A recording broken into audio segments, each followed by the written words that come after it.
Hi, this is Krishna Iyer with the Iyer Think Tank in Delray Beach. I'm glad you could join us today.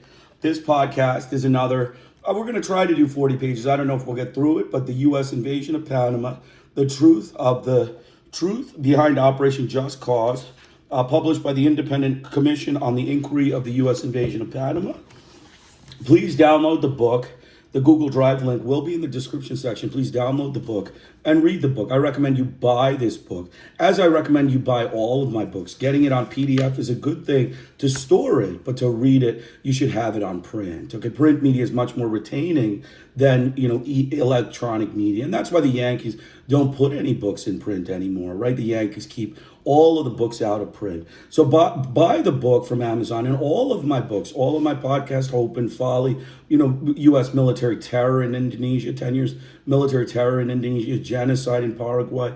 There's, After the Cataclysm, Washington Connection, and Third World Fascism. All of these books, I recommend you go on Amazon and buy the books, buy the print book so that you read from the print book. Don't just read the PDF and think that you got the information. It oftentimes will, evade you. It will elude you if you do it that way.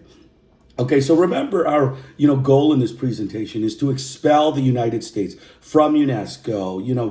They're to be expelled from UNESCO for government, for government and media hit and run journalism, Rambo journalism, and violent journalism.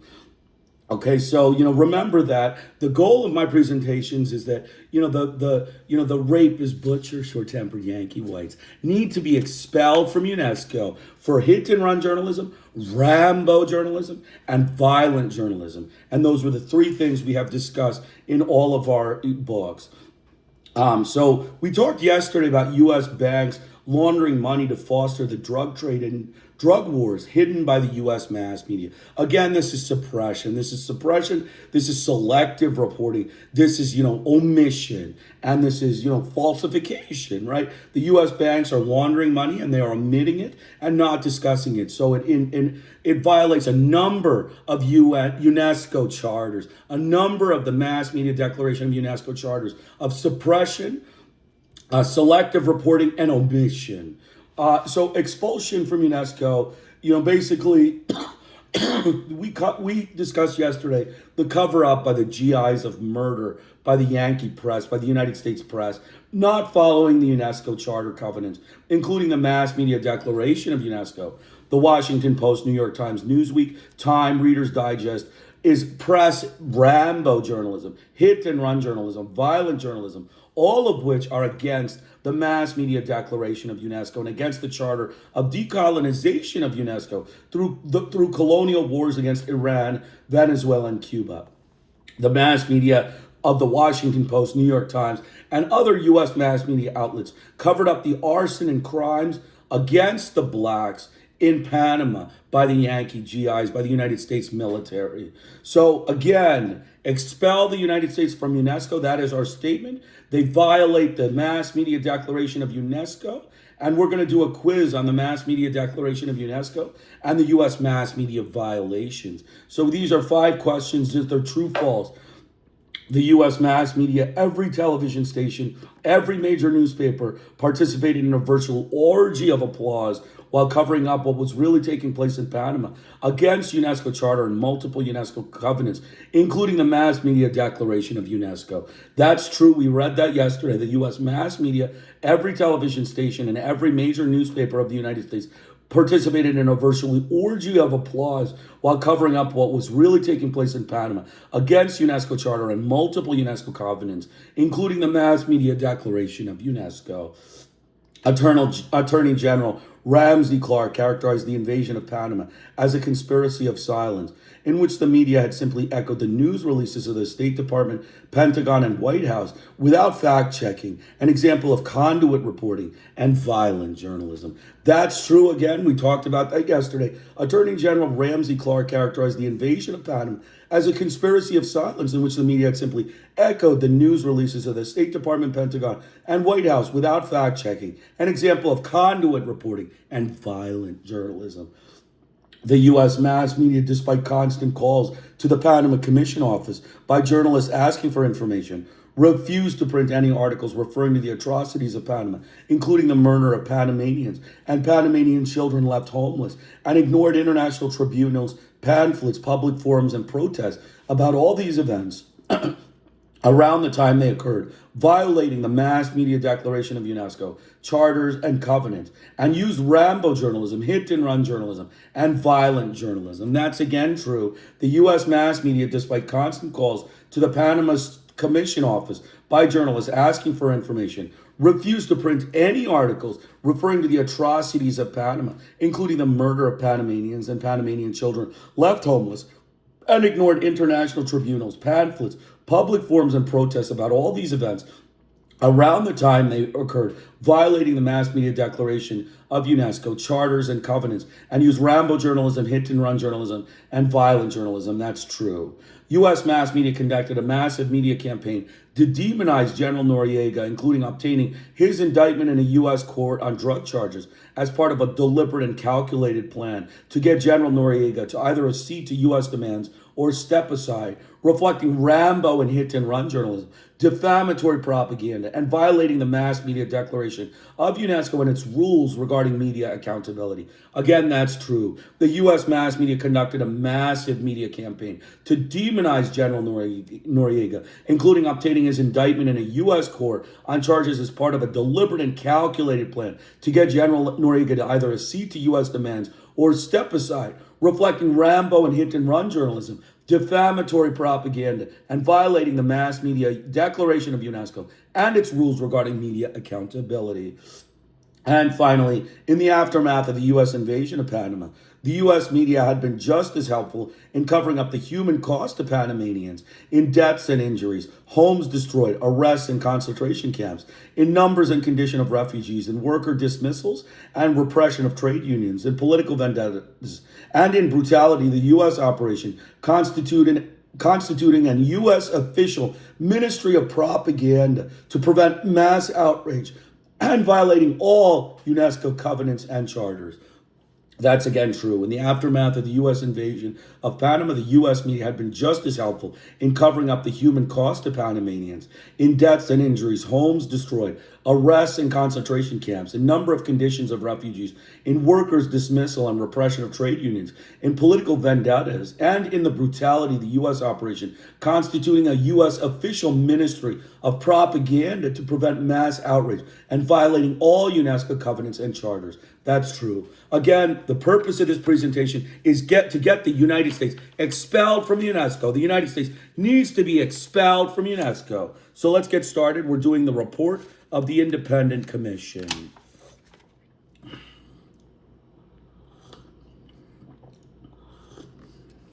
A report from the Independent Commission of Inquiry, events leading up to the invasion. After 2 years of economic strangulation failed to topple the Panamanian government, the U.S. government resorted to massive military invasion to accomplish its objectives. What were the reasons for the preoccupation with Panama? Reading the daily newspapers in the United States in the months before the invasion, one got the unmistakable impression that the Pentagon was building up to the inevitable use of military force. But for what? The headlines demonizing General Noriega were designed to psychologically prepare the population for the need to send U.S. GIs to kill and be killed. But careful observers of U.S. foreign policy know that U.S. support for dictatorial and corrupt governments in other countries in Central America indicates that there must be some other motivation to explain the decision of the Bush administration to go to war. Ample evidence reveals that the U.S. government and the Pentagon plan to overthrow the Panamanian government and replace it with a dependent and subservient regime, which would renegotiate the key provisions of the 1977 Panama Canal treaties. These provisions, the shutdown in 1999 of all 14 U.S. Southern Command bases in Panama, are the section of the treaties most objectionable to the U.S. military planners and also most vital to the decades-long struggle of the Panamanian people to achieve genuine sovereignty.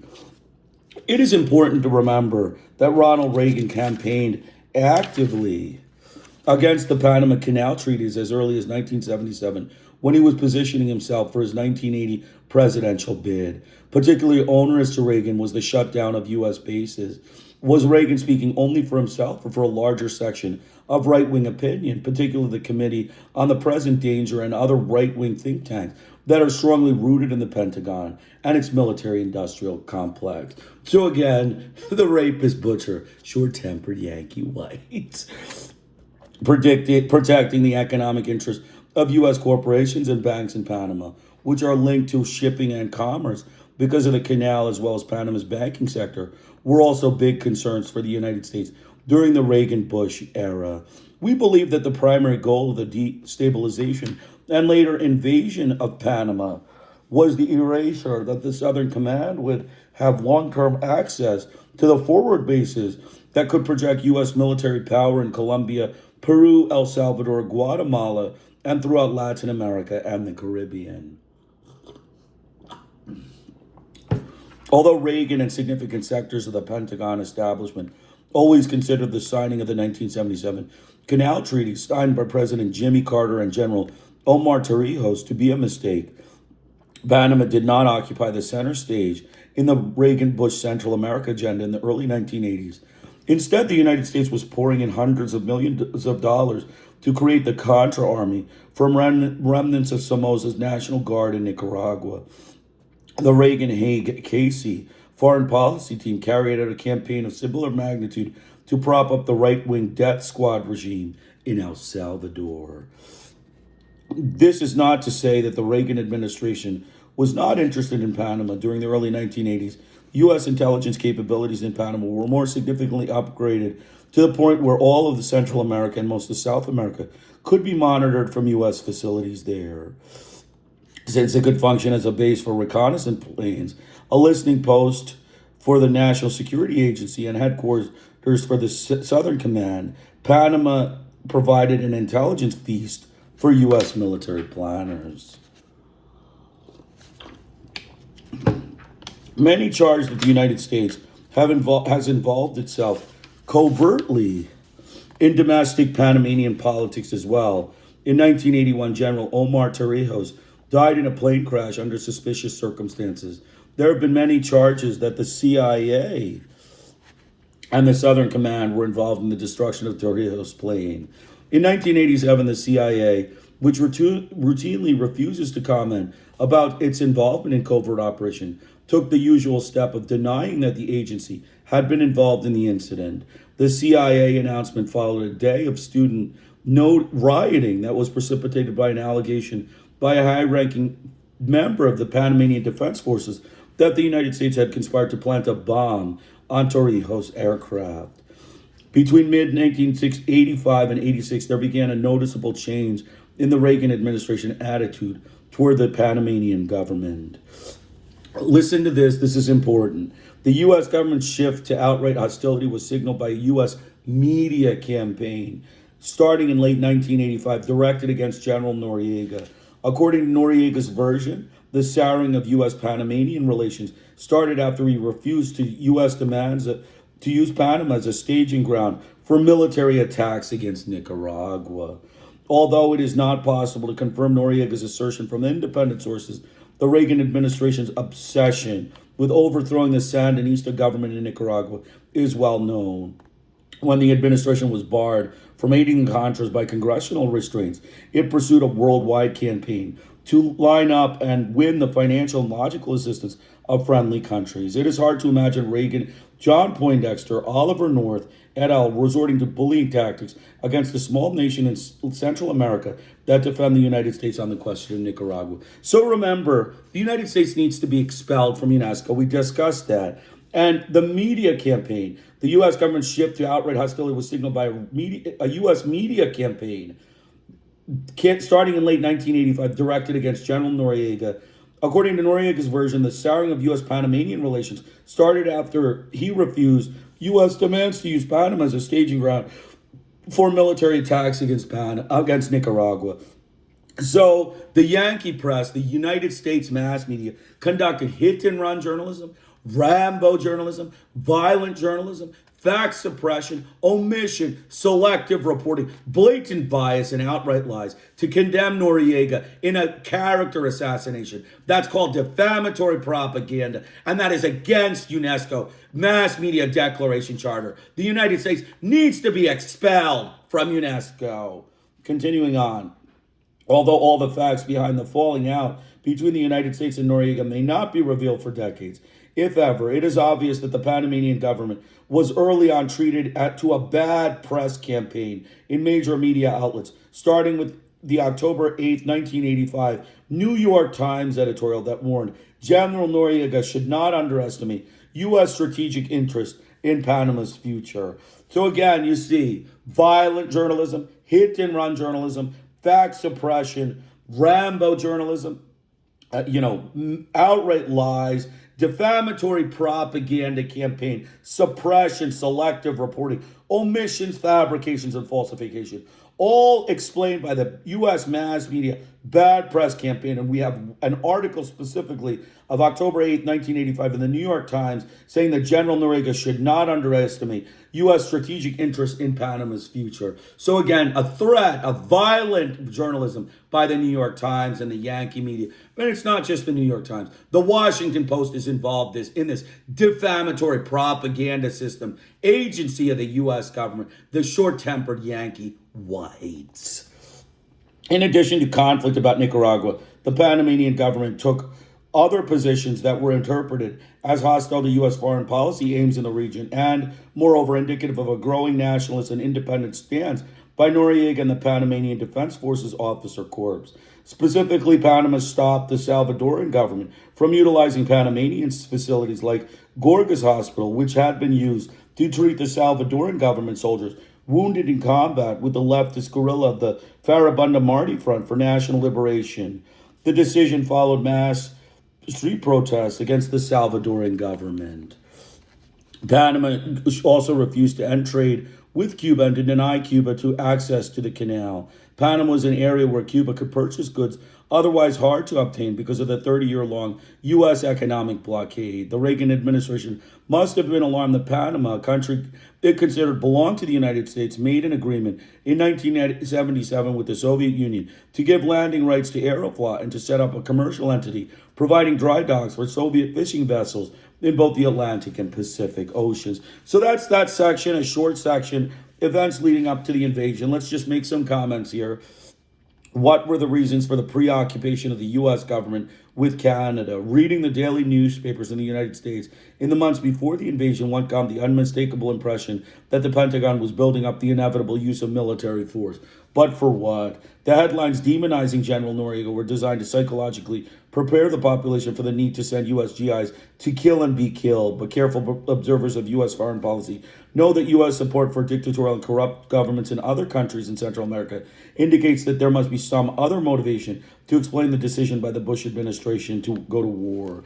Ample evidence reveals that the U.S. government and the Pentagon plan to overthrow the Panamanian government and replace it with a dependent and subservient regime, which would renegotiate the key provisions of the 1977 Panama Canal treaties.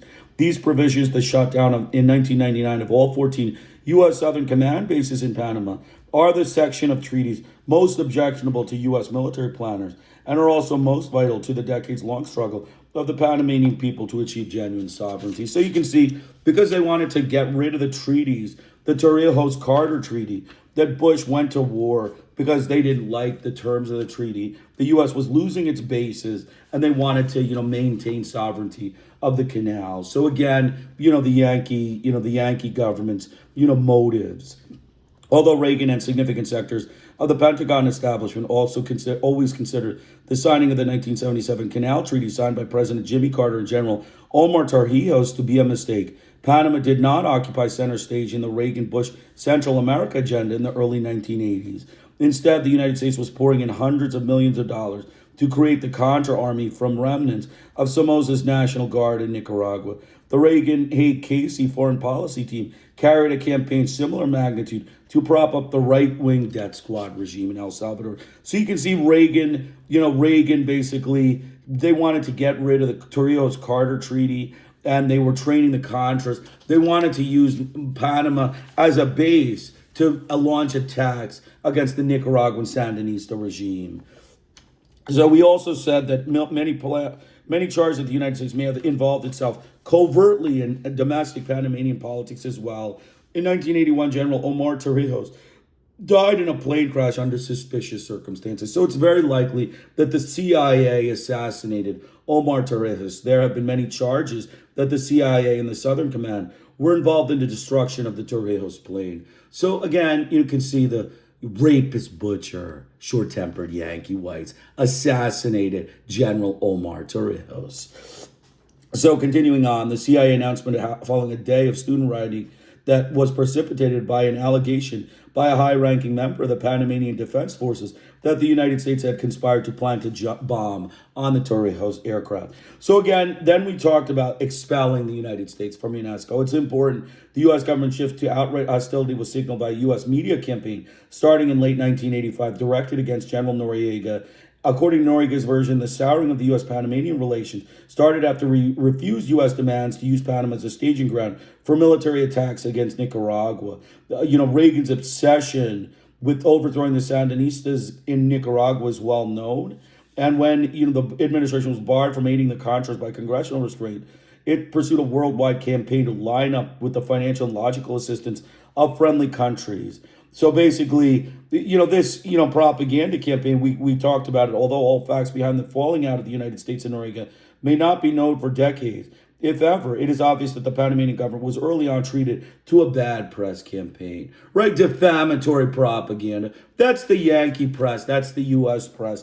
They conducted a defamatory propaganda campaign and bad press campaign in major media outlets, starting with the October 8th, 1985 New York Times editorial that warned General Noriega should not underestimate U.S. strategic interest in Panama's future. So against violent journalism, it's all fine, right? Violent journalism, hit and run journalism, Rambo journalism, fact suppression, outright lies, blatant bias, omission, falsification, fabrication, selective reporting. It's all fine because it's a state propaganda system. It's not a press. It can't follow UNESCO Charter guidelines, right? Washington knows their press can't follow the United Nations Declaration of UNESCO because they are a state propaganda system and they are paid for the sake of reporting defamatory propaganda. So that is why the United States needs to be expelled from UNESCO. They cannot follow the UNESCO Mass Media Declaration and they need to be expelled from UNESCO. So let's continue economic and political warfare.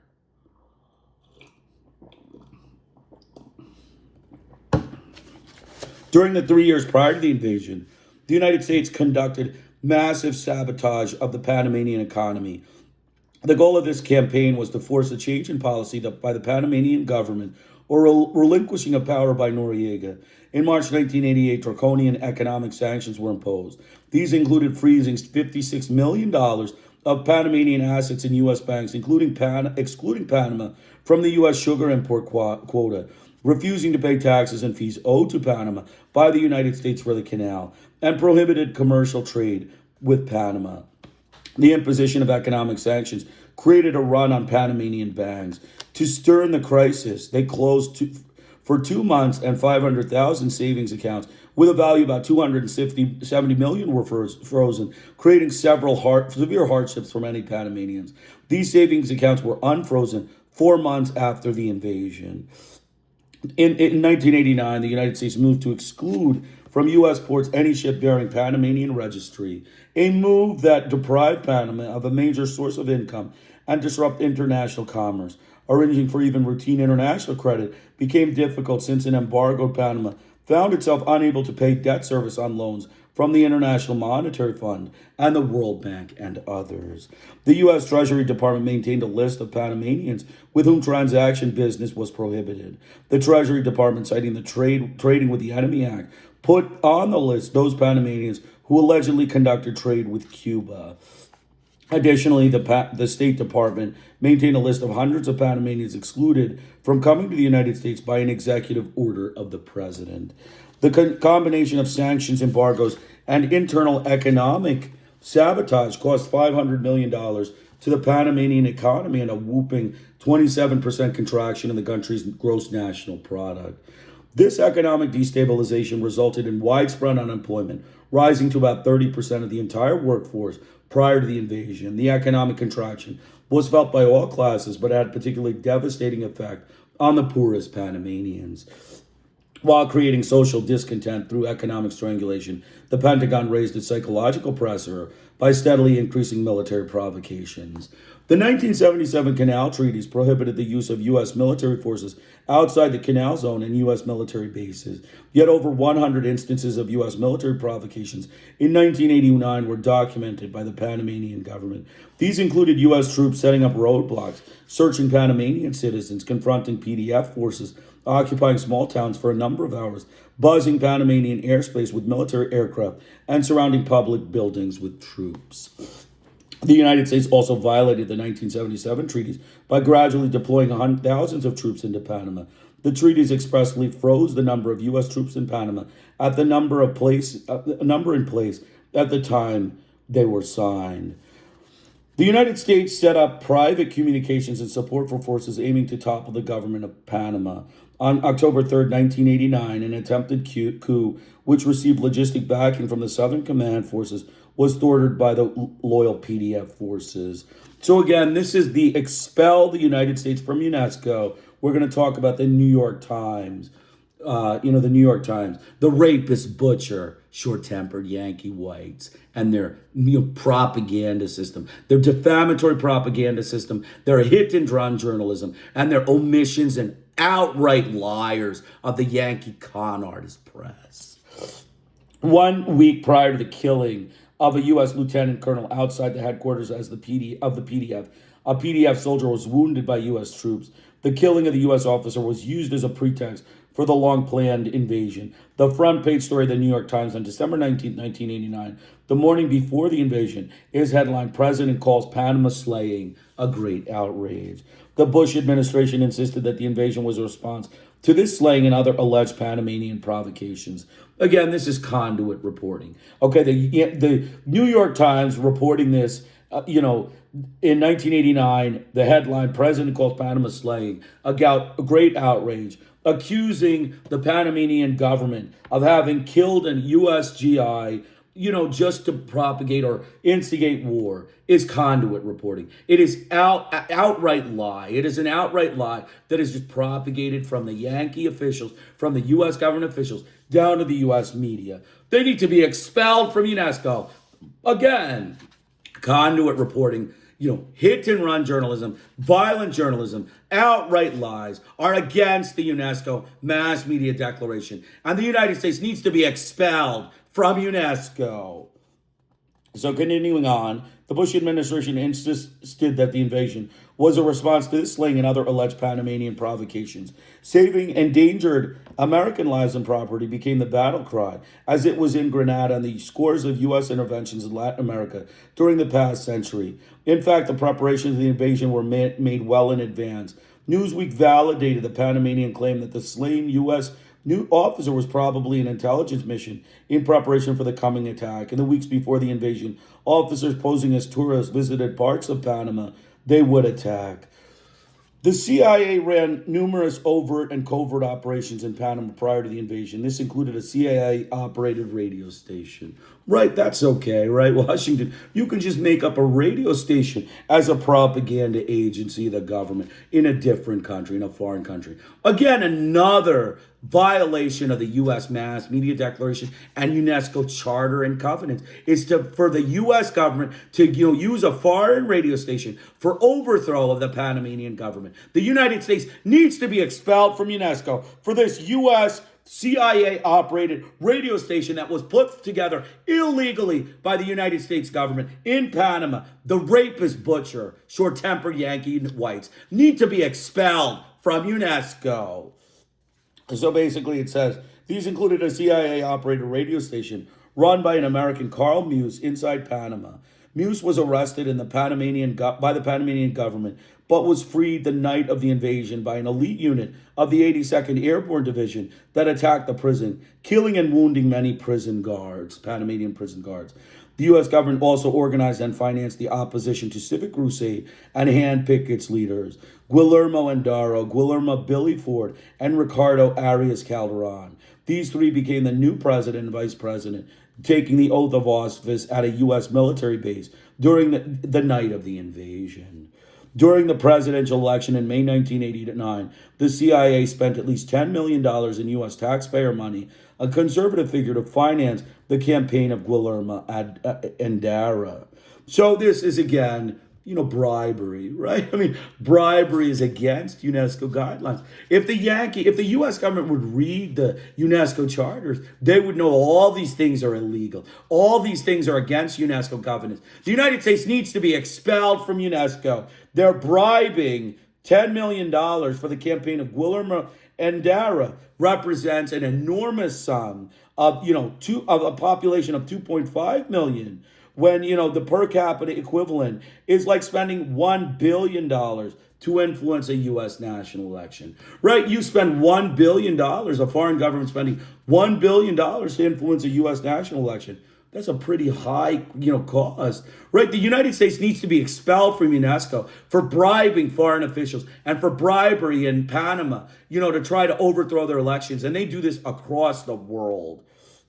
So, basically, this is an enormous sum when one considers the Panama population is only 2.5 million. It is the per capita equivalent of a foreign government spending over $1 billion to influence a U.S. national election, 5 times the amount spent by George Bush and Michael Dukakis combined in the 1988 presidential election. Of course, it is illegal for U.S. candidates to receive foreign funding. Furthermore, voters realized that a victory for the pro-Noriega candidate meant a guarantee that U.S. economic sanctions would remain in place with all their attendant misery. Not exactly an atmosphere for a free election. All right. So now this is also important. The United States, history with international organizations is one of immaturity, short-tempered white walkouts, not following the treaties and covenants and charters, and then just doing their own thing, conducting a defamatory propaganda against the agency at any notice. That's why they need to be expelled from UNESCO. Let's look at this. Although it did not support General Noriega, the Organization of American States refused to validate the May 1989 elections of, General Endara. This is important because the United States contended that the December 20th invasion was aimed at restoring democracy and justified its installation of Guillermo Endara as president on the basis that he had been the rightful victor in the May 1989 election. So the United States government just invaded Panama and, installed, basically General Endara, even though the OAS contested the elections, right? You can just, walk over the charter of the OAS, right? It's just like UNESCO. You just walk over the charter, just install your leader as the sovereign leader, and it's now a democratic government, right? That's the Washington approach. Just walk over the charter, put your guy in power and say, it's democracy, right? It's, all, fair democracy. It was a fair election. The OAS criticized it. The UN condemned it. All of the agencies, the international world, condemned the election of Panama in 1989. Yet the United States went to war to install their leader. That is the Yankees. They are butcher rapists, short-tempered Yankee whites. So continuing on, complaining that the United States had tried to buy and manipulate the elections, the Panamanian National Assembly on September 30th, 1989, appointed a provisional president and vice president and declared General Noriega head of state. The National Assembly was engaged in setting up new elections, assisted by the OAS. The opposition refused to take part.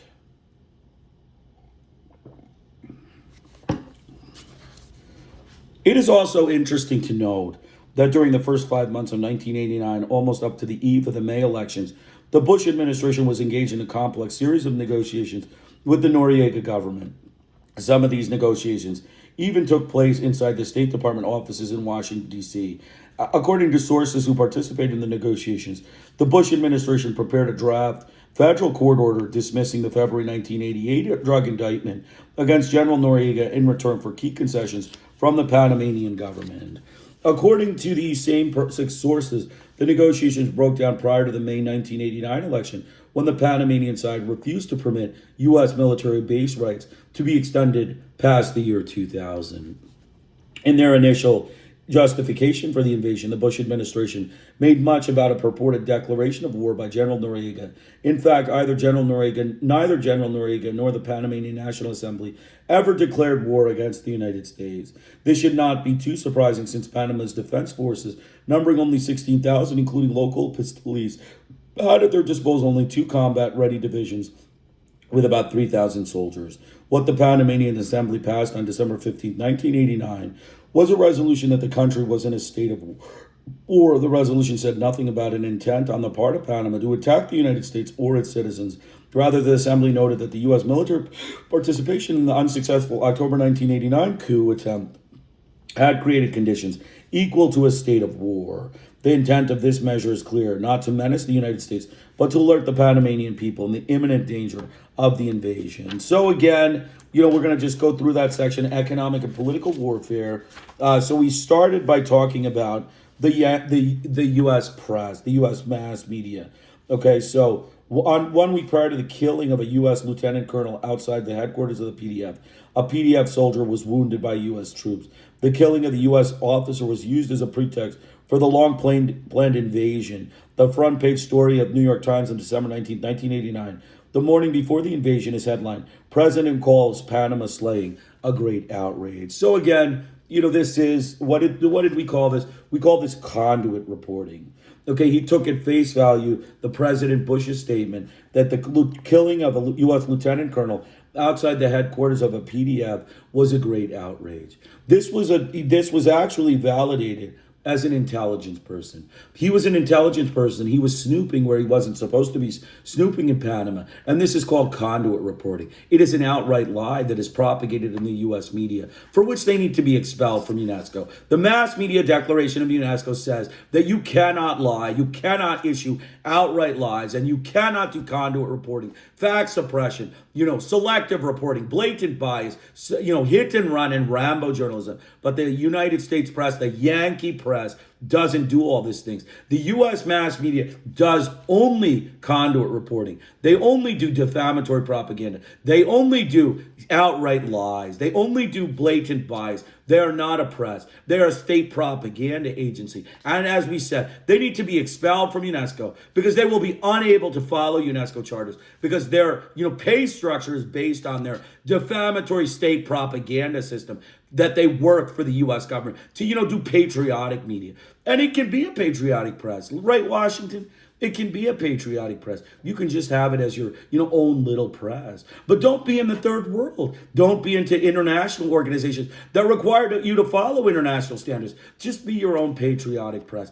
Do your defamatory propaganda. You pay your people like you did the last 37 years. You did it from 1984 to 2023. Don't rejoin UNESCO, but you did already. So now you need to be expelled from UNESCO. The U.S. needs to be expelled from UNESCO.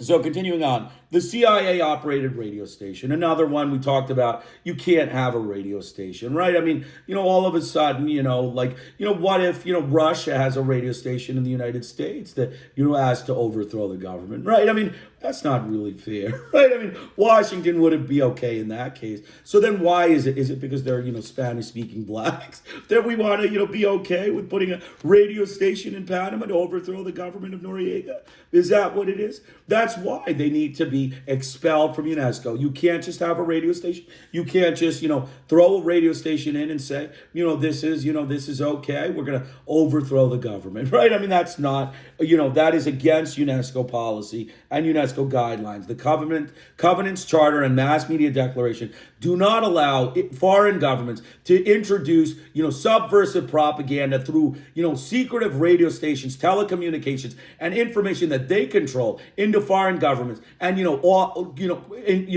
produce overthrow of the government, instigate and overthrow of the government. That is against the mass media declaration. But the U.S. government, they don't read the mass media declaration, right? They don't know what it says. They don't really think about it. The government of the United States doesn't know what the mass media declaration says. They just say, oh, we are like defamatory propaganda whites, right? I mean, we can just be defamatory propaganda whites and it'll be just fine. We can, fool the third world into thinking we're fair and, unbiased whites, right? And that's ultimately what it is. They're, rapist, butcher, short-tempered Yankee whites.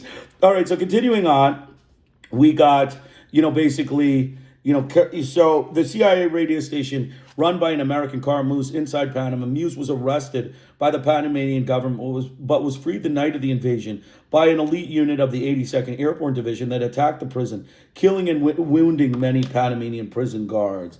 So we also talked about the CIA spent $10 million to influence the Panamanian election using U.S. taxpayer money. That's a conservative figure, actually. And that reflects like a $1 billion, influence of a U.S. national election, which is actually, 5 times what Bush and Dukakis combined spent in, the 1988 presidential election. So it's basically 5 times. 5 times what Bush and Dukakis both spend. $1 billion is a lot of money, as is $10 million to influence the Panamanian election. So they basically wanted to bribe the election. And the OAS said it's fraud. The OAS said the election is fraud. They disputed the results. But the Yankees walked over the OAS charter, right? We don't have to worry about the OAS, right? It's just a, group of Hispanics, right? I mean, why worry about it? It's just, Hispanics, right? We're whites. We're simpleton whites, rapist, butcher, simpleton Yankee, short-tempered whites. Then we can walk right over the OAS charter, just like we can walk over UNESCO and say we don't care. The Yankees need to be expelled from UNESCO. So continuing on, complaining that the United States had tried to buy and manipulate the elections, the Panamanian National Assembly on September 30th, 1989, appointed a provisional president and vice president, declared General Noriega head of state. The National Assembly was engaged in setting up new elections, assisted by the OAS. But the opposition refused to take part, and the U.S., went to war and overthrew the democratic government of Panama. So again, the Yankees, they're not into democracy. Another thing, they're not into media, universality, no accountability, right? The Yankees don't care about responsibility or accountability, right? They can just say whatever they want. We're Yankees, right? We're Yankees. We're short-tempered Yankee whites, but it'll be just fine. We can say whatever we want, and everybody will just have to shut up and listen. That's ultimately what it is. Death and destruction caused by the invasion. So basically, this is another reason the Yankee government, the United States, needs to be expelled from UNESCO. They're not following Geneva Conventions in the war with Panama. In all armed conflicts, the rights of the parties in conflict to select the means and methods of war are not without limits. 2 fundamental norms are derived from this principle. First, it is prohibited to use weapons, projectile materials, or methods of war not justified by military necessity. Second, parties in conflicts are required to guarantee the respect and protection of a civilian population and property, and to make a distinction at all times between civil and combatant population, as well as between civilian property and military targets. Attacks on civilian property are prohibited in all acts of violence, offensive or defensive. The prohibition includes indiscriminate attacks. So you can see the U.S. military strategy in Panama totally violated the Geneva Conventions in order to overcome the single biggest threat to the invasion plans. There was both a reason and a method to the madness. So for this reason, again, the United States needs to be expelled from UNESCO. Instigating war propaganda, using, subversive elections, introducing a CIA radio station, conduit reporting by their U.S. media, and in addition, killing civilians without following international rules requires the United States to be expelled from UNESCO. So the Bush administration felt compelled to employ disproportionate use of force and indiscriminate acts on the civilian population. Why? Because they were overriding political reasons that required the war to be ended quickly and with few U.S. casualties. Although there was never a question that the U.S. military would prevail in war with Panama, the U.S. administration did face a number of serious problems. First, the invasion was so patently illegal that it was roundly condemned by the United Nations, the Organization of American States, and the most nations in the world. So again, another reason that the United States needs to be expelled from UNESCO. It was condemned by the OAS, by the UN, and most third world nations condemn this invasion of Panama. The United States needs to be expelled from UNESCO. They're a minority. This was an imperial war in which they killed civilians. They need to be expelled from UNESCO. And so thus the United States risked worldwide isolation just at a time when the crisis in Eastern Europe opened up new geopolitical opportunities for U.S. foreign policy. We talked about the other two potential problems faced by the administration were far more serious.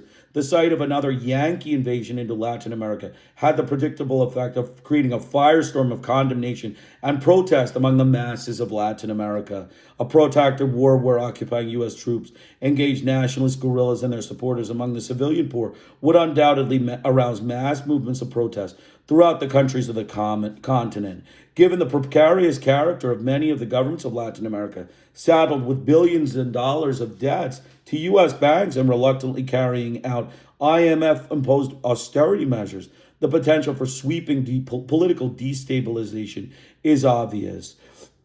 So basically, member states, all of the member states are UNESCO members. All of the Latin American member states are UNESCO members. And they use the IMF and introduced billions in dollars in debt to U.S. banks.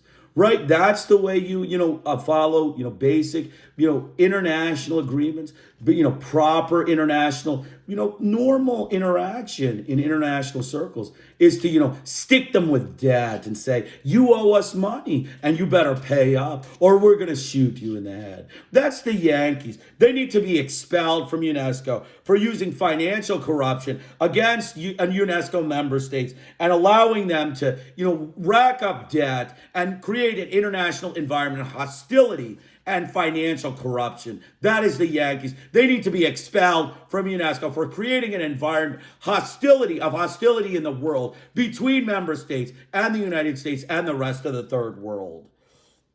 So, given the precarious character, so this was of no small concern to the Bush administration, which would suffer the political consequences if U.S. banks were unable to receive payment on their loans to Mexico, Argentina, Brazil, Venezuela, and others. Massive loans to Latin America had been the key to U.S. banking strategy in the 1970s. When one considers that 286 commercial banks in the United States have failed since 1989, the status of $500 billion in bank loans to all Latin America had to assume monumental importance for the well-being of the entire financial system.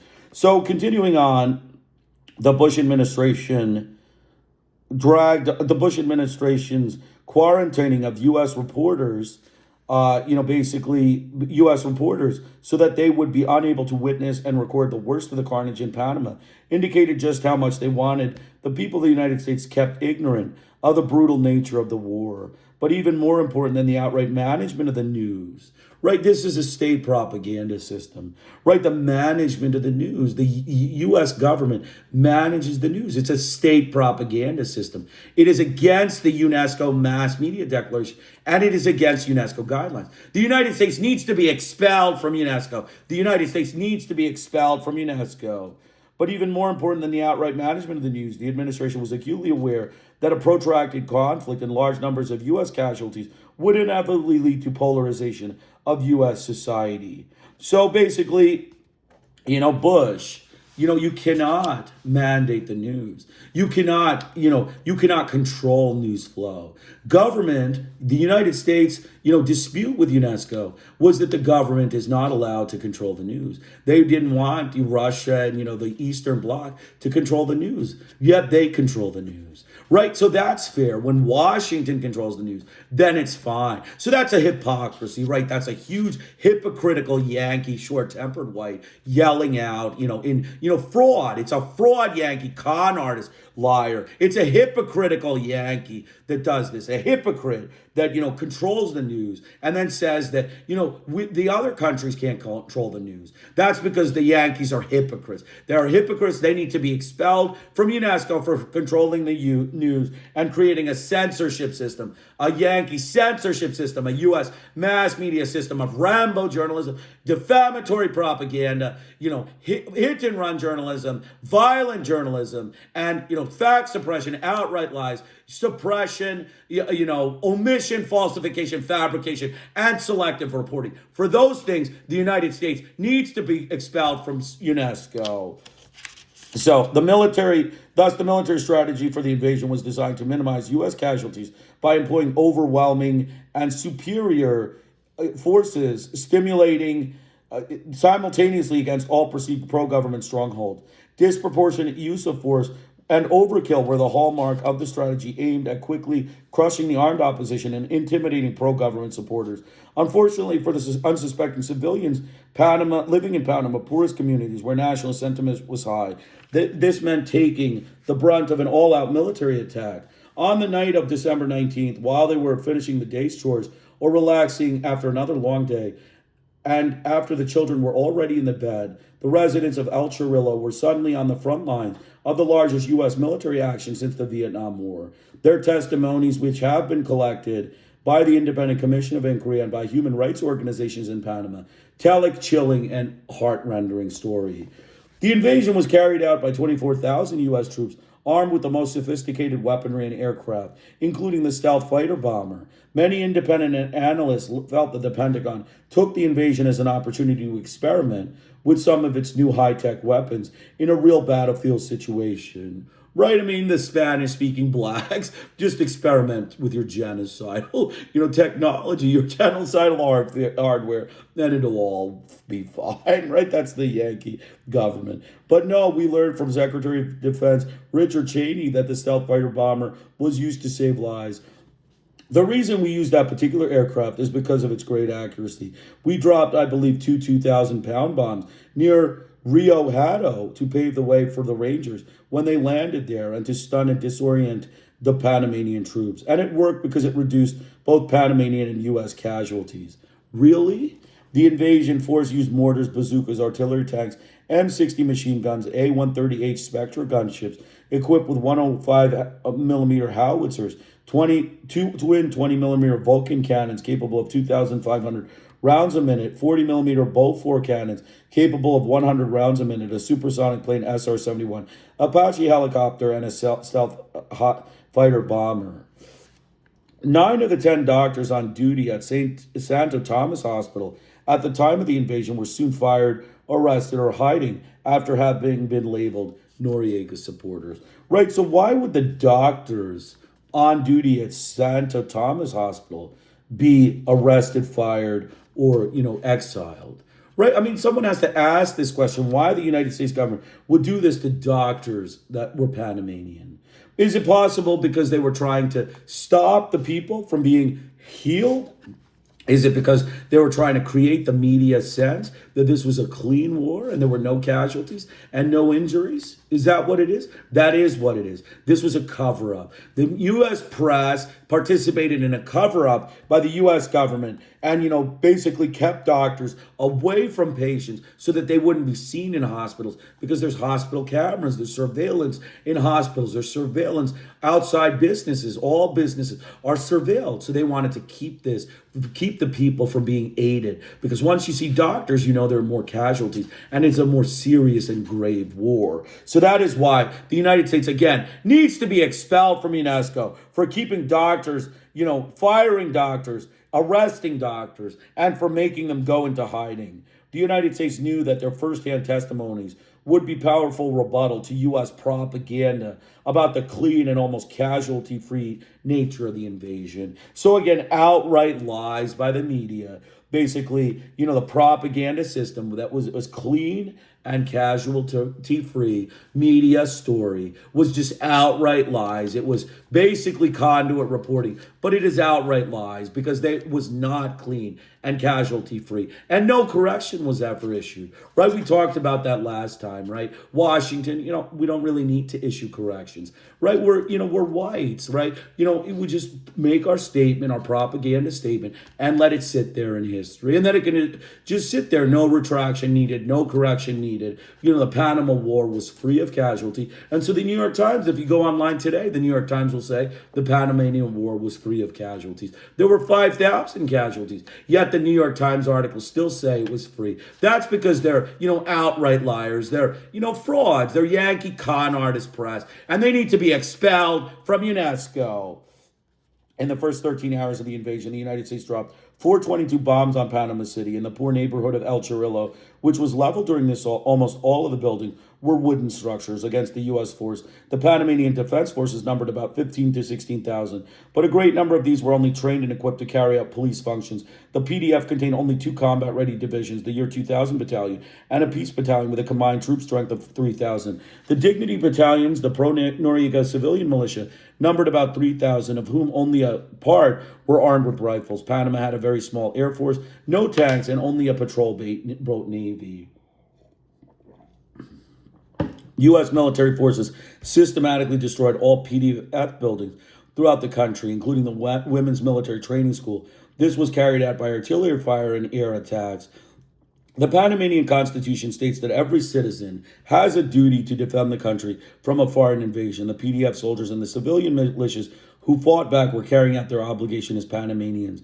This is important because the U.S. press frequently cites the figure some 200 Panamanians killed, as though the young Panamanian soldiers who died fighting against incredible odds were not also murdered by foreign invaders. So again, the U.S. press outright lies. Like we said, it's all fine for the U.S. press. The Yankee press, the United States mass media, it's all fine. The U.S. press cites about 200 Panamanians, give or take, 4,800, right? Give or take 4,800, about 200 were killed. And that's what we got. We said as though the young Panamanian soldiers who died fighting against incredible odds were not also murdered. So, the U.S. press, reports 200. You can say give or take 5,000 deaths. And then you can come up with your, estimate. You can come up with your estimate based on the U.S. press fraudulent numbers. So we're going to take a short break. We're going to try to go as fast as we can. Glad you could join us today. All right.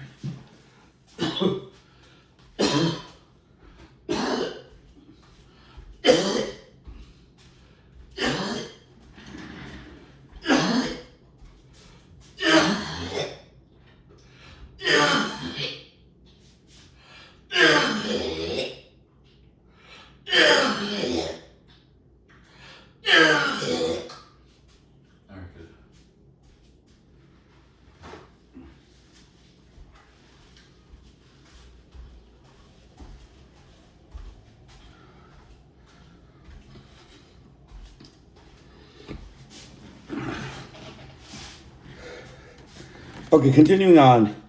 The terror of December 20th to 22nd.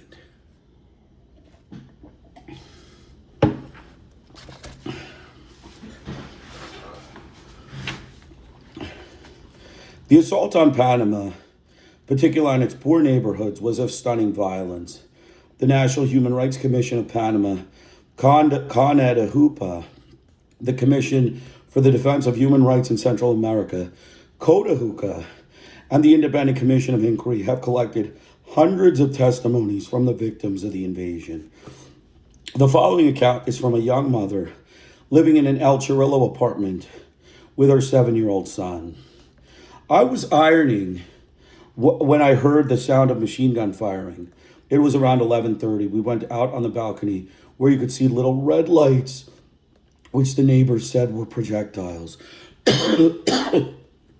30 or 40 minutes later, 4 helicopters appeared, headed toward the central barracks. The helicopters were firing all kinds of weapons because you could hear the bursts and explosions were of different intensities. The lights in the neighborhood went out and the houses began to burn. It was chaos. People tried to leave their burning homes, but found themselves between 2 fires. Tanks and armored cars and soldiers were advancing on foot firing. We could hardly believe it. My son was crying, terrified. The best my sister and I could do was to try to protect him, with our bodies. With every bomb blast, the building shook and windows shattered. At some point, I made my way to the kitchen and somehow brought the tanks of propane gas for cooking back to the bathroom, what seemed the most sheltered spot because the gas tanks were exploding in a lot of the apartments as they were hit by bullets. Excuse me. Another El Chorrillo resident testified that before leaving their apartment the morning after the assault began, he and his family saw a group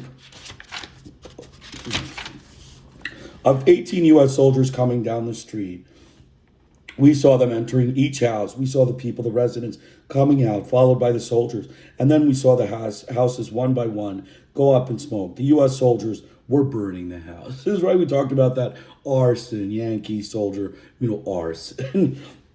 The testimonies of the victims tell variations of the same horror story over and over again. As of this writing, not one of the Panamanians has received compensation for indemnity for the injuries or deaths sustained by them or their families. No compensation. Again, UNESCO's charter. This is a violation of UNESCO charter. Not compensating families for violent, murder and violent, action. Constitutes to of UNESCO's charter. Basically, individuals like Jose Isabel Zalas of Cologne and hundreds of others have appealed to the OAS to demand the United States pay compensation. Right? They walk over the treaties of all international organizations. The U.S. government needs to be expelled from UNESCO because they don't treat the third world organizations, any of the organizations they're a member of, they don't follow their rules. They need to be expelled from UNESCO for breaking all international organization charters and the UNESCO charters and covenants. They need to be expelled. As the individuals like Jose Zalas Colon and hundreds of others have appealed to the OAS to demand that the United States pay compensation to Jose's wife. Dioniso Meneses de Zalas was washing rice for dinner on December 22nd when a rocket from a U.S. helicopter smashed into the wood frame building where she and her family lived.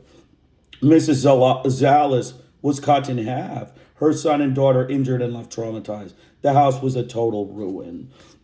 So remember, the OAS demanded compensation by the U.S. government. Basically.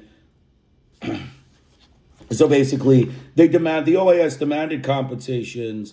Poor people. Poor people basically were killed and maimed. And, basically by OAS charter, they were asked to compensate. But the immature, short-tempered Yankee whites wouldn't compensate anyone because they're rapist, butcher, short-tempered Yankee whites. Also appealing to the OAS is Luisa Lee Prado of Colton, whose apartment building was struck by a U.S. missile. As a result of the explosion, her daughter lost the vision in her left eye, and her 5-year-old son suffered brain damage from a shrapnel wound to her head. These people, low-income workers, like most of the civilian victims, have not received a penny of compensation from the U.S. government. So we'll just, make a couple comments here. Not too many comments. It's a short section. So basically, no compensation. The OAS said to, basically compensate these victims. The United States government refused. Again, anything cash, right? The Yankee cash. If there's any, need to pay cash, they just, look the other way, right? That's the Yankee way, right? I mean, we don't have enough money in America, right? The American government doesn't have enough money, so it needs to fleece, the international organizations, it needs to fleece the Panamanian people, and it needs to murder, and, just walk away and say, we're whites, right? I mean, that's the way you do it. That's the way you, get involved in mutual collaborative agreements with other people, have international collaboration and talk to each other, is you just, murder their people and then say, now say something, right? That's the Yankee government. They just murder the people and they say, now talk to us, right? That's the mature way, right? That's the mature way. They're butcher rapists, short-tempered Yankee whites. So continuing on, indiscriminate violence against civilians. Okay, so we're going to talk about the U.S. government lies and why they need to be expelled from UNESCO. Another thing, Operation Just Cause appears to have been implemented with a minimum of what the military euphemistically calls collateral damage, that is, civilian casualties and property damage. U.S. soldiers were instructed to fire only on targets posing direct military threat to them. The use of indirect fires, mortars, and artillery and airstrikes were strictly controlled and could be authorized only by lieutenant colonels as above. We heard no complaints from Panamanians about the indiscriminate use of firepower by U.S. troops. This is Les Aspin, chair of the House Armed Service Committee, a Democrat from from Wisconsin. Right, there's a Democrat from Wisconsin. So thousands of Panamanians were killed and wounded during the invasion. Right, so he lied, right? Les Aspin, the U.S. government agent of Congress, lied. Blatant lie, that's, okay, right? That's UNESCO charter. Outright lies is just fine. And so thousands of Panamanians were killed and wounded during the invasion. The bulk of the casualties were civilians. Estimates of the numbers killed range from over 1,000 to as many as 4,000. A precise figure is hard to arrive at because the U.S. government has carried out a deliberate and systematic cover-up of the numbers killed. This will be covered later in the report. A systematic and deliberate cover-up of civilian murders by the U.S. government and the U.S. Army. That is a violation of UNESCO charter. That is a cover-up. It violates UNESCO covenant of the mass media declaration. The U.S. government and their media, the press, it is all the structure of the United Nations Educational, Scientific, Cultural Organization is from, the government is responsible for the media and, all of the actions in the mass media declaration and all of the UNESCO covenants and charter need to be adhered to by member states. And the United States government is not adhering to UNESCO charter members and they need to be kicked out of UNESCO. The United States needs to be expelled from UNESCO for violating and covering up mass murder in Panama.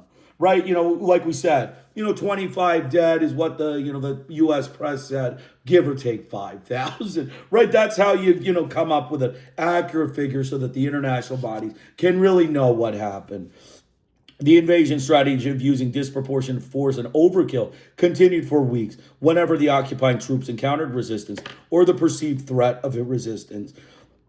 Coda on April 16, 1990, issued the second of two reports based on the findings of investigative teams sent by the human rights organizations to Panama. Coda report cites numerous cases of U.S. soldiers' indiscriminate killing of unarmed Panamanian civilians, including air attacks on clearly identified civilian housing, firing on civilian cars at roadblocks, and outright assassinations of Panamanian civilians. Coda investigators interviewed Panamanian public prosecutor Luis Felipe Munoz, who told the team that he had received numerous reports of cases of U.S. armed attacks on Panamanian civilians. As an example, Munoz cites testimony from one such case. There was a bus on December 27th on the Trans-Isthmus Highway on which there were several wounded people on board. Some young men got on the bus to bring them to the hospital, and there was a barricade and several cars stopped behind them. A car came up behind them with Panamanian paramilitaries that fired at the North Americans, and then the North Americans fired at all the cars from the first in line. There in the bus, 7 died. There was a Volkswagen with a pregnant woman and her husband inside. It was an indiscriminate way to shoot from the front of the line to the back, killing almost all. There were many cases like that. The North Americans put up roadblocks, and the people didn't know anything about them. When they arrived at night, there wasn't much light, and the persons braked at the same time as they were shot. So the U.S. GIs, the butcher rapists, short-tempered Yankee whites, shot pregnant women and killed 7 in the bus. They just lined up civilians and shot them dead. That's the Yankee government. Human rights. Human rights. Another example of the U.S. strategy of placing all the burden and risk onto Panamanian civilians whenever the U.S. invading force felt threatened occurred a week after the invasion. U.S. helicopters circled a residential area in Cologne, far from the military bases. When a sniper reportedly fired a shot from a 15-story apartment house, the helicopter launched rockets into that building and several nearby homes, including the house of Zola's family mentioned earlier. In another case, revealed to Cotahuca by public prosecutor Munoz, the sister of a civilian killed by U.S. troops was then buried in a common grave in Cologne, testified. We arrived there and found the car where they had been detained by the Americans. All 5 of the passengers of the vehicle were forced out of the car and put face down on the floor. They were riddled with bullets. It was the 23rd of December. They were simply going to visit family members when they were detained and killed in the street. Witnesses told me from the ground they begged not to be killed. They died in a roadblock. On the way to Chilibra, the youth who picked them up said they were in a position of surrender, face down with their hands up. When they took my brother from the mass grave, you could see the holes in the back of his sweater. Afterward, they burned the flesh that remained on the road. The neighbors saw everything. Why resort to the wanton killing of civilians? Apologists for the invasion say civilians die in every war. It's too bad, but it's the nature of war. But in Panama, the widespread death of civilians from the logic of a particular type of war and from a very particular military strategy, one designed to minimize U.S. casualties by maximizing Panamanian casualties. The U.S. troops faced the same problem confronting all invading armies, particularly in the combat situation with no fixed front lines. They found themselves, in this sense, in a situation parallel to Vietnam, where U.S. troops frequently fired on civilians whom they suspected were giving aid and comfort to the enemy or were the enemy. It is not always easy to differentiate between a civilian, a member of the Dignity Battalion, a PDF soldier out of uniform, or an individual Panamanian patriot willing to take risking actions to protest the occupation of his or her country. The inherent problem facing all invading armies, coupled with the heavy dose of spoon-fed racism and gung-ho military hysteria pushed by the officers' corps, sent a clear message about the rules of engagement to U.S. troops. So you can see the spoon-fed racism and gung-ho military hysteria, right? The Spanish-speaking blacks of Panama and the spoon-fed racism of the Yankee GIs. That's what happened. And that's why they just, killed, just like, machine killing machine, Yankee, GI killing machine, rapist butcher, short-tempered Yankee white killing machines. So, basically the clear message, the inherent problem facing all invading are coupled with the heavy dose of spoon-fed racism and gung-ho military hysteria pushed the officers' corps, sent a clear message about the rules of engagement to U.S. troops. Shoot first, ask questions later. The Dignity Battalions, who were characterized in the U.S. press only as Noriega's thugs and who carried out a good part of the resistance to the invasion, were made up of both blue-collar and professional workers, men and women. Right? They were characterized as Noriega's thugs by the U.S. press. Again, outright lies by the U.S. press. They need to be expelled from UNESCO. The United States needs to be expelled from UNESCO for saying that they were the Noriega's thugs who were blue-collar and professional workers that were fighting the U.S. invasion of Panama. The United States needs to be expelled from UNESCO for these U.S. press outright lies and conduit reporting, and which they did not follow the mass media declaration of UNESCO. So, considering that they fought against such overwhelming forces where death in combat was likely and the chances for victory so small, the resistance will undoubtedly be remembered for its heroism by many patriotic Panamanians. So, sorry about that. The Cotahuca delegation interviewed two Panamanian civilians who had been wounded in the following incident, in which 2 civilians that were killed and 5 others injured. On December 20th, we were traveling on the Inter-American Highway between La Chorrera and Aragin in a private car where we were intercepted with a tanker and a Hummer vehicle, armored jeep, and the U.S. Army. We stopped because we thought it was a routine check. To our surprise, a grenade or something similar was shot from the tank, which killed 2 people. Rubina Gonzalez and Jose Espinoza, after firing soldiers, withdrew.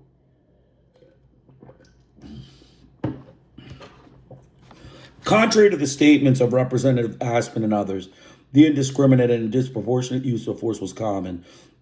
For example, residential buildings in El Chorrillo and elsewhere were repeatedly attacked by missile and machine gun fire from Apache helicopters.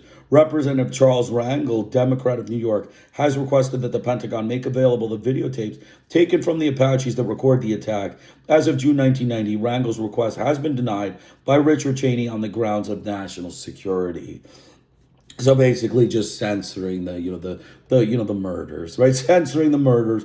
That's the U.S. government. That's the way to, foster international collaboration, is to censor your U.S. Yankee murders.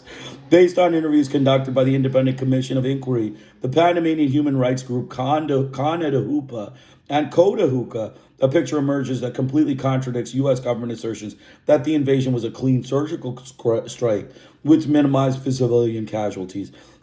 Following accounts are based on numerous eyewitness testimonies from Morgan hospital workers, relatives of family members killed, and war refugees made homeless by the destruction of their neighborhoods. Hospital workers told how during the invasion they were not able to go with ambulances or on foot to pick up casualties because U.S. troops were shooting at the ambulances, even though they had clear Red Cross markings. So again, this is another reason the United States needs to be expelled from UNESCO.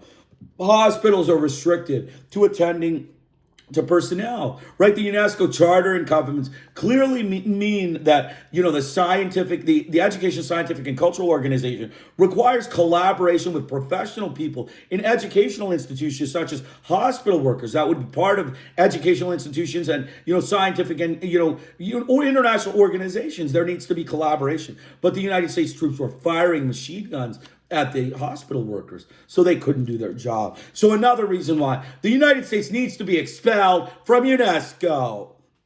U.S. troops occupied hospitals, carrying out searches and arrests, preventing medical personnel from treating the victims. You see how they prevented medical personnel. Another reason why the United States needs to be expelled from UNESCO, preventing medical personnel from doing their job, not allowing international collaboration between the people who work in the hospitals and the Panamanian people. Another example why the United States needs to be expelled from UNESCO. U.S. troops surrounded hospitals, making wounded people afraid that they came for treatment. They could be identified as PDF or Dignity Battalion combatants. Many died of wounds because of lack of access to medical personnel and medical supplies, and the interference and occupation by the hospitals of the U.S. troops. Interference and occupation. So the U.S. troops occupied the hospitals against UNESCO guidelines. Most people were brought to hospitals in private vehicles. In the streets and hospitals, bodies were lying out everywhere. Many people were killed and injured from shrapnel and re-exploding bullets.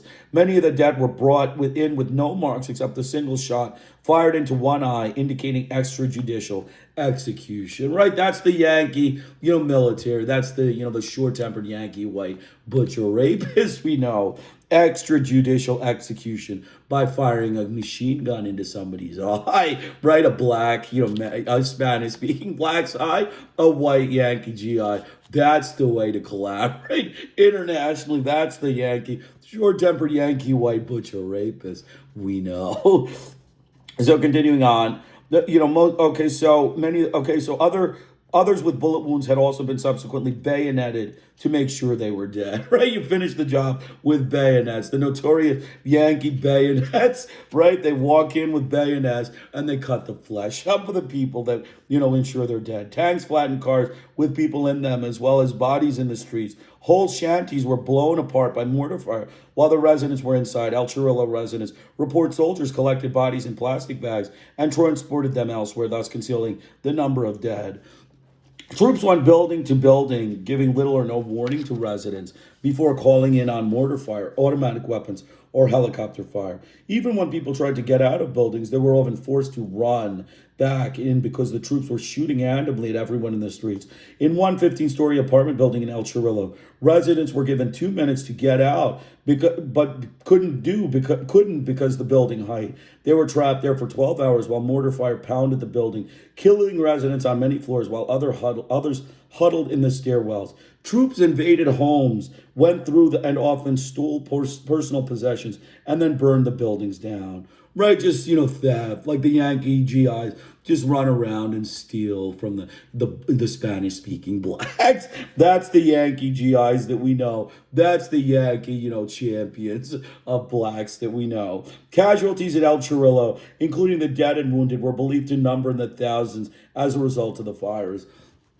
Some 18,000 residents who could get out were forced to take refuge at Balboa High School, according to Rafael Alivardia, president of the El Chirrillo War of Refugees Committee, who helped to register people as they entered the school. People reported being treated as concentration camp prisoners. Soldiers arrested some people as they entered the high school while registering others. The school was surrounded by wire fences and heavily armed troops. Despite a lack of food and sanitary facilities, families were not allowed to leave the schools. Days later, when they returned to neighborhoods, many found their homes destroyed. In the days following the invasion, as many as 200,000 people were made homeless. Thousands took refuge with families. Thousands were forced into schools, other public buildings, and refugee camps, like the giant Albrook Field airplane hangar. Some 3,000 people became long-term residents in tiny cubicles and hangar where they lacked medical care, privacy, sanitary facilities, and adequate, decent food. So that's a good section. It's not so short a section, but we're going to just, talk about. So we talked about the cover-up, the Yankee cover-up of the numbers killed. They reported 200, about 200 dead, give or take 4,000. 800 is how you have to work with Yankee statistics. They killed 5,000 and they reported 200. So that cover-up is a violation of UNESCO guidelines. The Mass Media Declaration of UNESCO says that you have to fact check and report facts. If you can't report facts, you don't report. That's the UNESCO guidelines, and the United States didn't follow that. The United States needs to be expelled from UNESCO. So continuing on. So we talked about, basically, the spoon-fed racism and gung-ho military hysteria pushed by the office corps sent a clear message about the rules of engagement to U.S. troops. Shoot first, ask questions later. That's the Yankee approach to, any kind of, discussion and debate is, shoot them first and then you will debate it later. That's the way you debate, is shoot them first and then you debate. That's how you can, always win.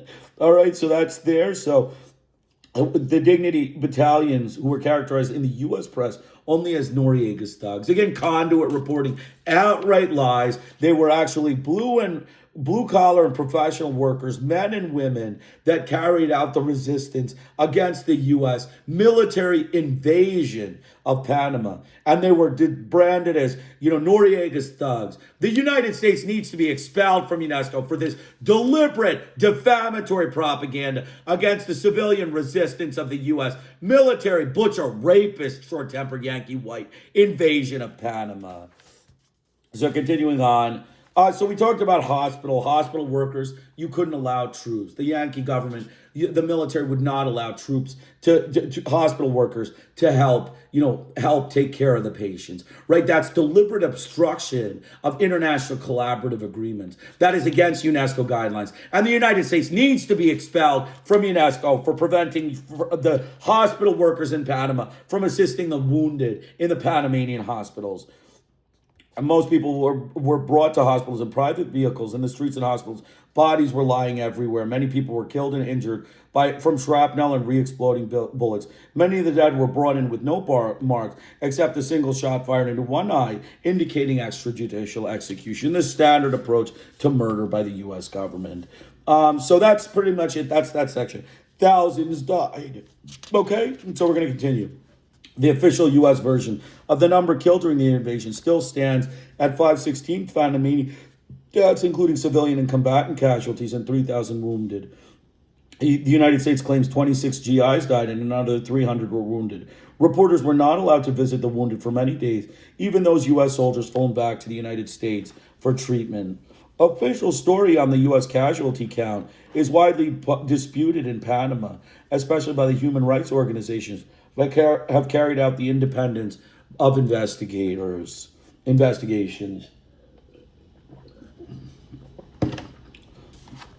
That have carried out independent investigations. Cotahuca believes that at the very least 2,000 Panamanians died during the invasion, and as implausible as the official U.S. count seems, it is good to remember that at the time of Ramsey Clark's fact-finding tour to Panama in early January, and prior to the well-publicized charges that the United States was lying about the figures, the official U.S. version was that only 84 Panamanians had died. That was during the period when the U.S. media accounts of the invasion read like a Pentagon press release. So again, conduit reporting by the U.S. media, fact suppression, outright lies of casualty counts, deliberate selective reporting, suppression, omission of, deaths, and omission and cover up, falsification and fabrication of numbers requires the United States to be expelled from UNESCO. It is against the UNESCO Mass Media Declaration. It constitutes Rambo journalism, violent journalism, hit-and-run journalism, and defamatory propaganda, and outright lies and conduit reporting. So the U.S. media accounts read like the Pentagon press releases. Story after story described the neat and surgical character of the U.S. invasion, and almost All comment on casualties referred only to U.S. servicemen who had been killed or wounded. So again, the press, neat and surgical character with no casualties, outright lie, basically just complete fact suppression, blatant bias, selective reporting, falsification and fabrication and omissions by the Yankee press, the United States mass media.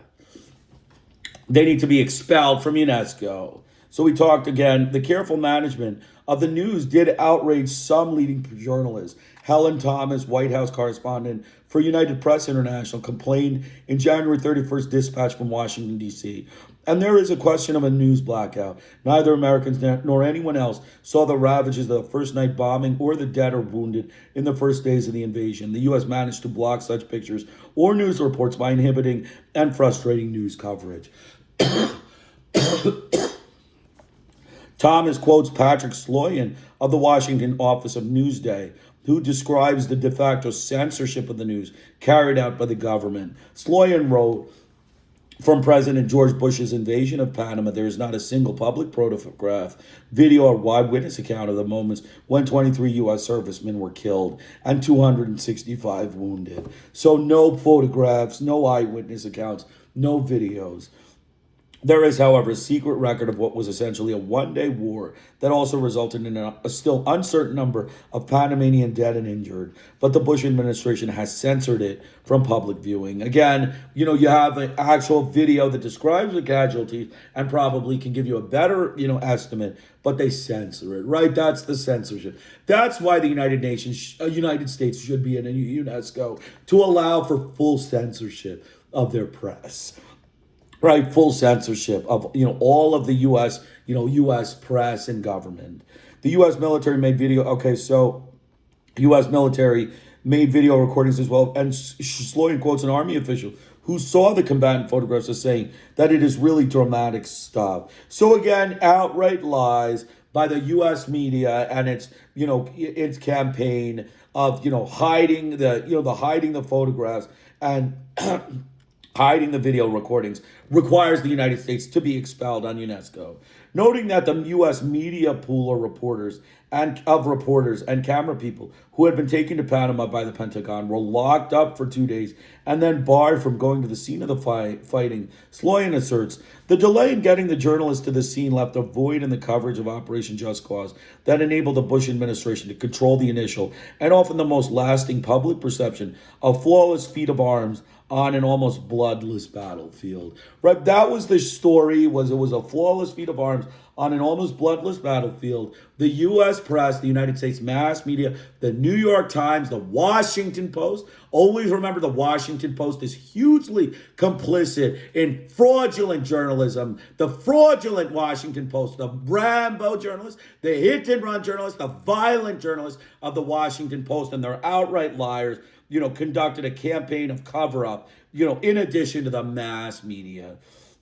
Getting an accurate account of the casualties had been made deliberately difficult because the Southern Command, immediately following the invasion, removed the official registries of from the Panamanian morgues and hospitals. The U.S. troops also placed many corpses into mass graves. The Independent Commission Inquiry has a list of 14 mass graves compiled from a variety of sources by Carl Glenn, an investigator sent to Panama by the Commission. The mass grave sites are reputed to be located at Jardin de Paz Cemetery, Juan Diaz Cemetery, Tocumen Airport, 7 separate sites, Amador Golf Course, Font Amador, Ancon, Cocoli, Pacora, Tamasita, Rio Hato, Corozal, San Miguelito, Chilibre, Balboa Cemetery, Monte Esperanza Cemetery, and a field in Cologne. Under pressure from grassroots organizations like the Association of Fallen of December 20th, 1985, and Conda Hupa, the Panamanian government considered conducting an exhumation on April 28th and May 5th, 1990, of a mass grave at Jardin de Paz in Panama City. The exhumation was not conducted by an independent forensic pathologist, but rather by the office of the U.S. installed Attorney General Rogelia Cruz and the Government Medical Examiner's Office. Cruz's office, which has Pentagon and State Department advisors assigned to it, agreed to the exhumations under the condition that autopsies would not be performed on the corpses. The government admitted that 124 bodies were discovered in this one grave. Doctors at the Santo Thomas Hospital have testified that many of the bodies which passed through the hospital morgue were not registered by U.S. troops who had taken control of the hospital. The Independent Commission of Inquiry has received numerous individual testimonies collected by rights organizations of people who witnessed U.S. troops using flamethrowers to incinerate corpses on the street in the days following the invasion. Many testimonies collected by Hoda Hookah attest to the fact that Red Cross access to El Chorrillo was blocked for several days following the invasion, and that in El Chorrillo and other areas, Panamanian corpses were left to decompose in the streets. Other testimonies report that severely wounded Panamanians were left among the piles of dead in El Chorrillo.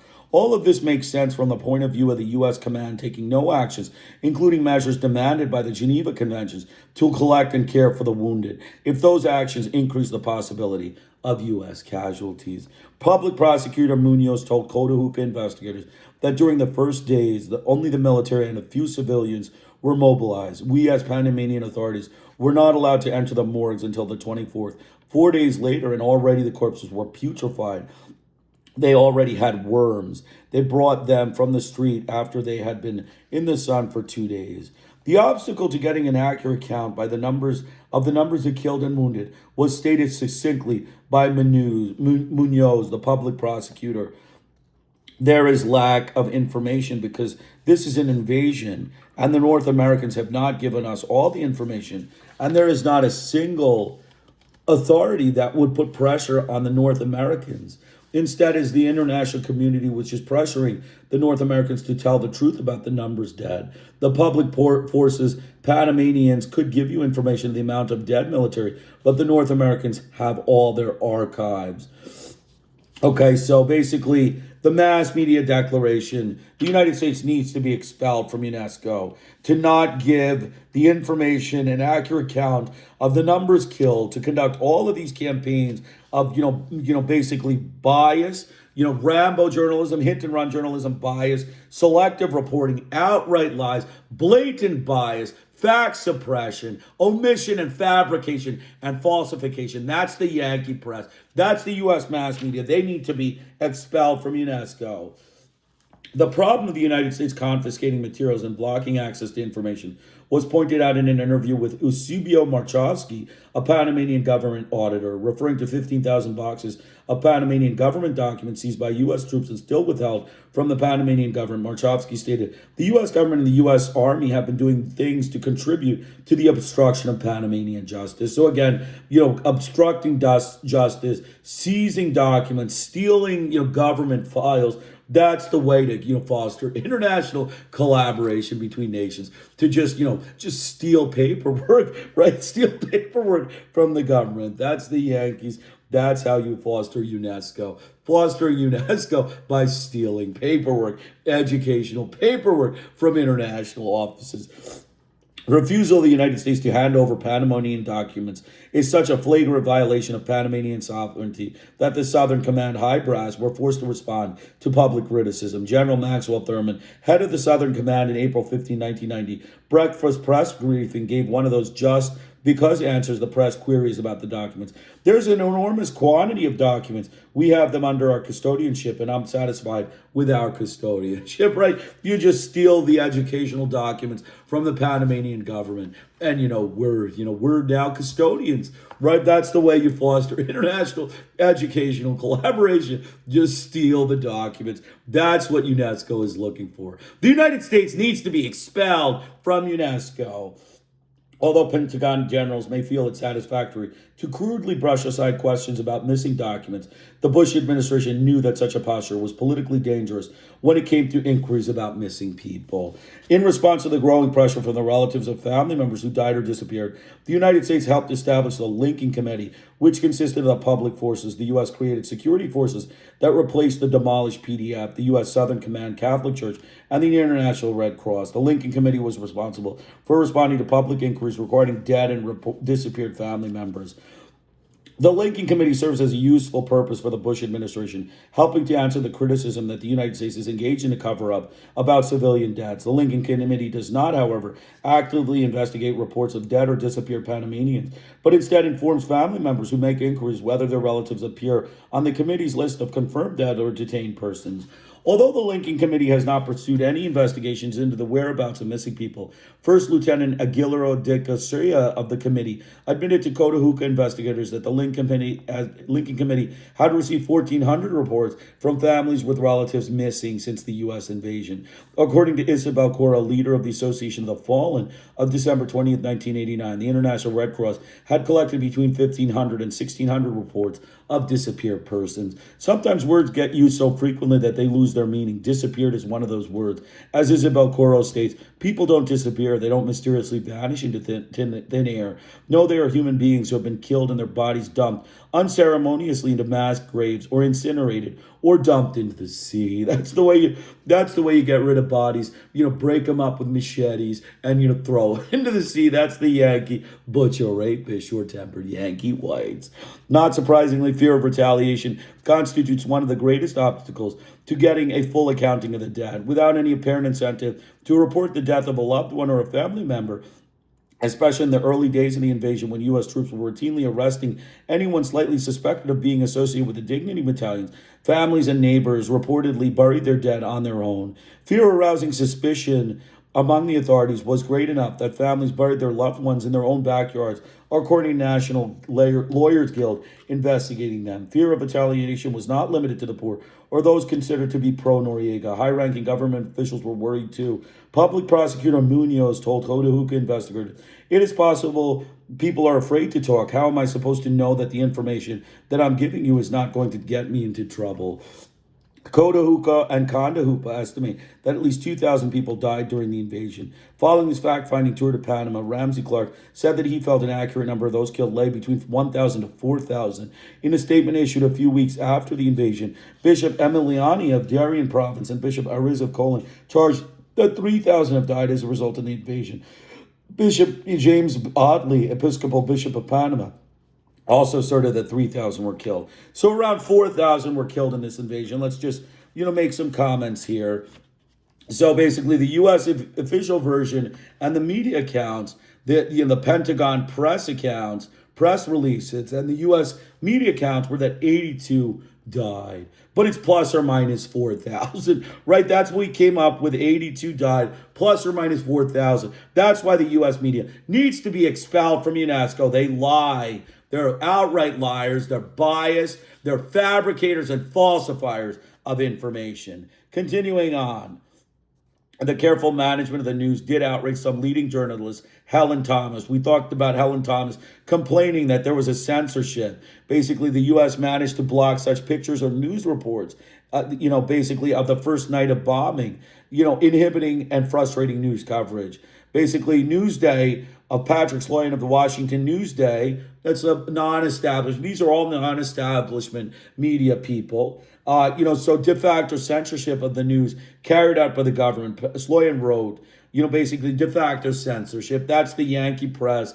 That's the way the Yankee government, establishes, fair, press, balanced coverage, diversity in reporting. That's all fostered by de facto Yankee censorship.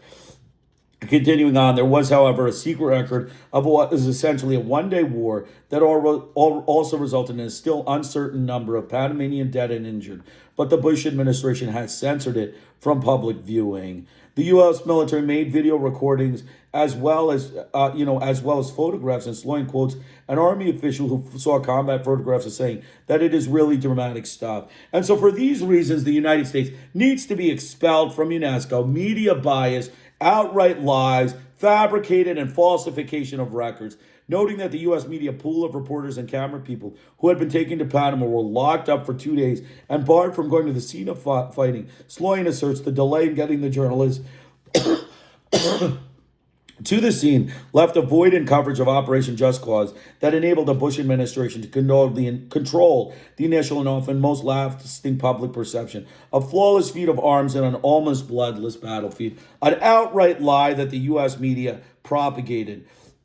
Getting an accurate account of the casualties has been made deliberately difficult because the Southern Command, immediately following the invasion, removed the official registries from the Panamanian morgues and hospitals. Okay, and then we talked, we skipped down to page 41. The bottom, it says the obstacles of getting an accurate count of numbers killed and wounded was succinctly stated by Munoz. It was outright lies, media bias, and Rambo journalism.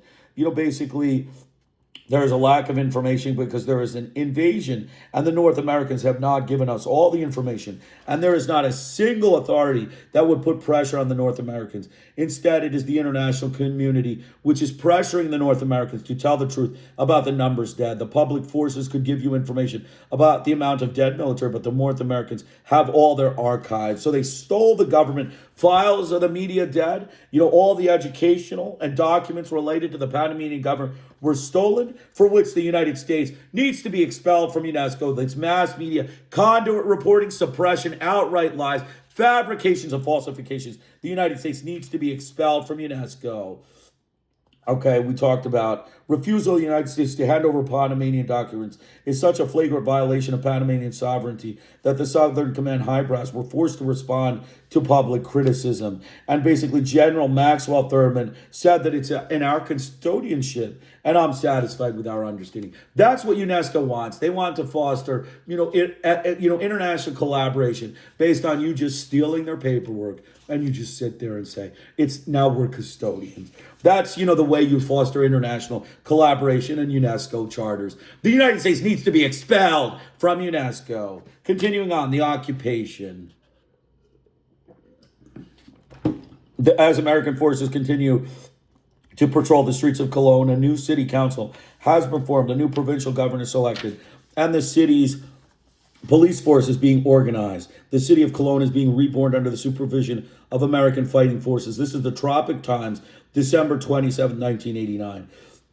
The return to old-style colonial rule was openly celebrated by the Pentagon reporters a little more than a week after the invasion. Right, colonialism, that's the way. UNESCO's looking for, colonial states like Panama, a colonial government that the Tropical Times is talking about, the newspaper of the U.S. Southern Command. Right? They need to be expelled from UNESCO for instituting a colonial government in an organization that is a decolonization and against imperialism. The United States needs to be expelled from UNESCO. Colonialism, that is, the rule of one country from an unelected foreign occupying power, is by far the least democratic form of government rule. So the United States formed the least democratic government rule and, fostered a colonial government in Panama. Okay, so continuing on. During the invasion, U.S. troops carried out the destruction of offices of almost every political organization and newspaper known to oppose U.S. policy. The U.S. invasion force destroyed Panama's national radio and another radio station, Cisterna Radio de Onda Popular. Two television stations, Channel 2 and 5, were also taken over by U.S. troops. The newspaper La Repubblica, which reported on the extensive death and destruction caused by the invasion, was ransacked and looted by U.S. troops. So you can see, basically, the United States needs to be expelled from UNESCO. Destroying the radio station, Panama's national radio, and another radio station, that promotes balanced reporting, right? Destroying the other, people's viewpoint, balanced reporting, diversity of sources, right? You can just, be, liars, outright liars, and that's the only view you get. So they need to be expelled from UNESCO for destroying the radio, Panama's national radio, and another radio station, Sistema Radio de Onda Popular. Two television stations, Channel 2 and Channel 5, were taken over by two U.S. troops. The newspaper La Repubblica, which reported on the extensive death and destruction caused by the invasion, was ransacked and looted by U.S. troops. La Repubblica publisher Escalito Fuentes Calvo was arrested, jailed, and taken by U.S. troops to Fort Clayton. Right, they jailed a journalist. That is also part of UNESCO guidelines, right? Balanced reporting and, balanced and diverse sources, accountability of journalists, responsibility and ethics of journalism. You just jail a journalist and then it'll all be fine, right? That's what UNESCO is looking for. The United States needs to be expelled from UNESCO for looting and destroying the National Radio of Panama, Cisterna Radial de Onda Popular, two television channels of Panama, Channel 2 and 5 that were taken over, and destroying the newspaper La Repubblica and jailing its publisher, Escalisto Fulella Calvo. For those reasons, the United States needs to be expelled from UNESCO. He was held in Fort Clayton for 6 weeks and then moved to Panama City prison, Carcel Modelo. So he was in prison in Carcel Modelo. This is Esqueleto Fulleto Calvo. Calvo was never notified of formal charges during the entire time he was held by U.S. authorities. Many Panamanian journalists were either arrested or fired. Right, so another thing that's part of UNESCO Charter is to arrest and fire journalists. According to Euclides Fuentes Arroyo, president of the Journalists Union, the U.S. installed Indara government had prepared a list of 32 Panamanian journalists that were not allowed to leave the country. So they jailed so many journalists, fired many others, and that is what UNESCO is looking for. Balanced reporting, non-selective reporting, diverse media coverage is fostered by jailing journalists and arresting journalists and destroying newspapers, destroying radio stations, and destroying TV channels in Panama. The United States needs to be expelled from UNESCO for these illegal actions against the UNESCO Charter, covenants, and mass media declaration. Okay, so according to Euclides Fuentes Arroyo, president of the Journalists Union of the U.S. installed Indara government, had prepared a list of 42 Panamanian journalists that were not allowed to leave the country. So these all violate international law. The Independent Commission of Inquiry estimates that as many as 7,000 people were arrested by the invading force. A Southern Command spokesman, Lieutenant Colonel General Muguea, told a press conference that 4,446 Panamanians had been arrested as of December 26, 1990. Many prisoners were kept blindfolded for days. In Santa Ana, U.S. troops barged into the offices of the youth movement of the Kuna Indians, arresting members and destroying the organization's files. U.S. troops had lists of people to be arrested and were dispatched to the homes of almost all previous governments, university, trade union, cultural, and political leaders who had been associated with the cause of the Panamanian nationalism since 1968, right? Cultural leaders, the United States Education, Scientific, and Cultural Organization, they arrested cultural leaders. They need to be expelled from UNESCO. The United States needs to be expelled from UNESCO.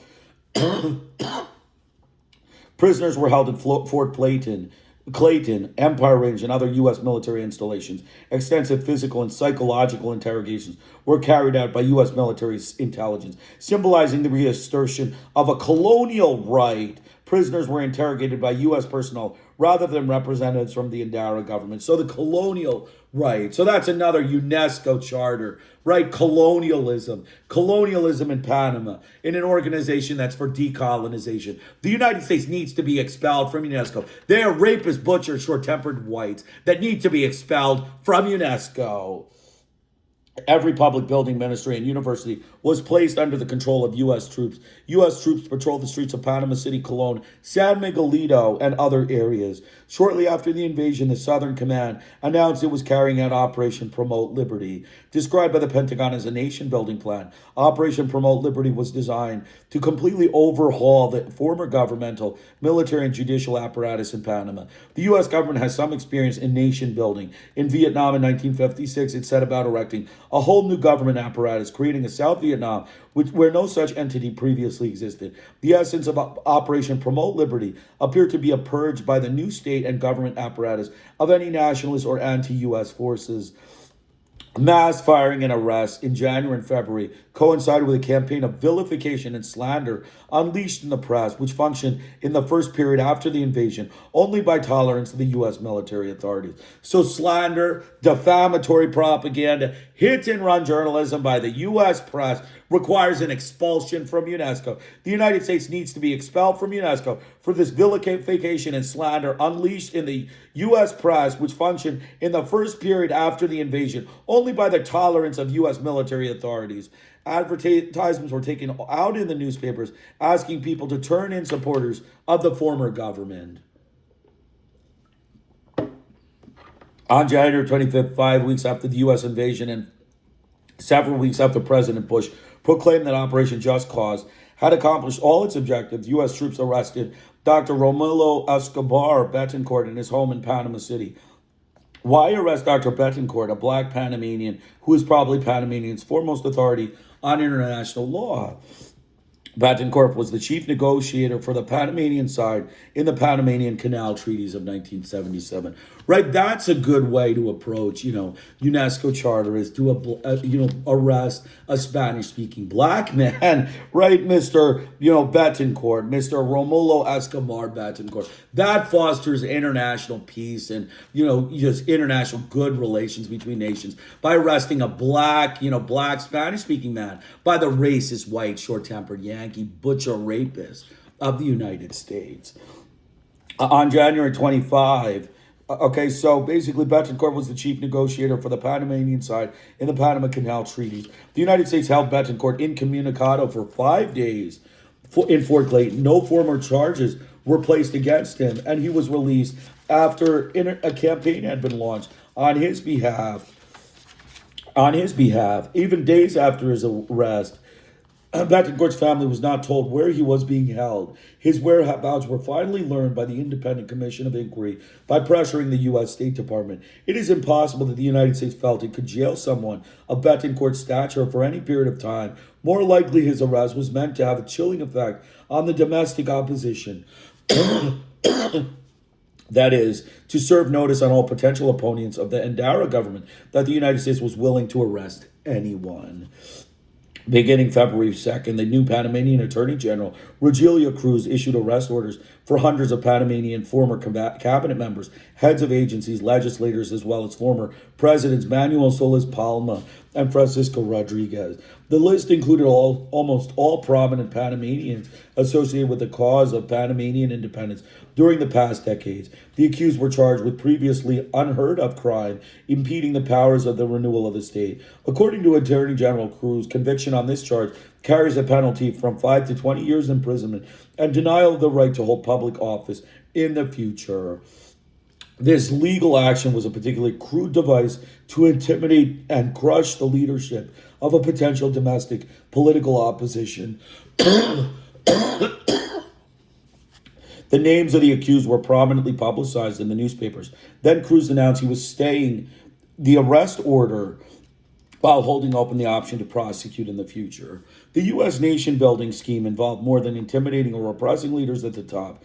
Green Beret forces from the military special operation forces were employed to carry a similar function at the grassroots level. The work was discussed in the February 5 issue of Defense Week, which interviewed a Green Beret named Simpson and others. Simpson stated that his job was to go around Panama City gathering information from citizens about Dignity battalions and PDF members. U.S. troops seen escorting public force officers on arrest provide transportation and muscle. This is understanding the U.S. role in these police patrols. One lone Panamanian sits in the back of the Jeep while two U.S. soldiers in front direct the operation. As a sign of real political sensitivity, however, the troops report that in order to reinforce the idea that Panama is still sovereign, they have stopped flying the U.S. flag on patrol vehicles, replacing it with a Panamanian flag. On June 15, 1990, General Maxwell Thurman, head of the Southern Command and in charge of the invasion, announced that the United States had established a military support group that is working with the new Panamanian government to reshape the new public forces with the aim of making sure that the military never becomes an independent power again. The military support group provides logistic, communication, engineering, and other assistance to the Endara government. The support group is headed by the controversial Colonel James Steele, who came under congressional scrutiny for his involvement with Oliver North's illegal operation to resupply the Nicaraguan Contras. Steele was in charge of the U.S. Military Assistance Group in El Salvador from 1984 to 1986, with years in which thousands of Salvadorans were killed by the U.S.-backed military. The Independent Commission of Inquiry obtained a copy of the U.S. Armed Forces flowchart naming U.S. military and State Department officials who have been assigned to 22 Panamanian government ministries and agencies.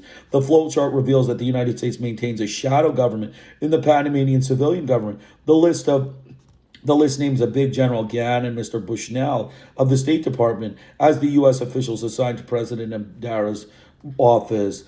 To say that Panama has been recolonized is not just a rhetorical flourish. The following incident, simple as it seems, aptly summarizes the new U.S. Panamanian relationship. It is based on an interview conducted with a trade unionist by a joint Coda Hoopa delegation. Said the trade unionist, on January 17, 1990, we organized a picket line in front of the presidential residence.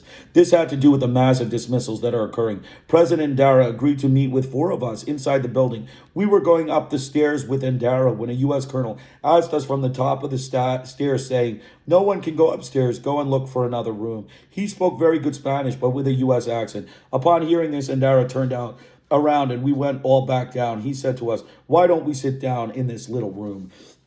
So again, the United States needs to be expelled from UNESCO for reinstating colonial rule in Panama following sovereignty of Panama. To say that Panama has been recolonized is not just a rhetorical flourish. Basically, he said that, basically massive dismissals, basically picket line in front of the presidential residence, massive dismissals. Basically go and look for another room. He spoke very good Spanish with a U.S. accent. Upon hearing this, and our turned around and we all went back down. He said to us, "Why don't we wait down in this little room?" So basically, trade unionists were imprisoned.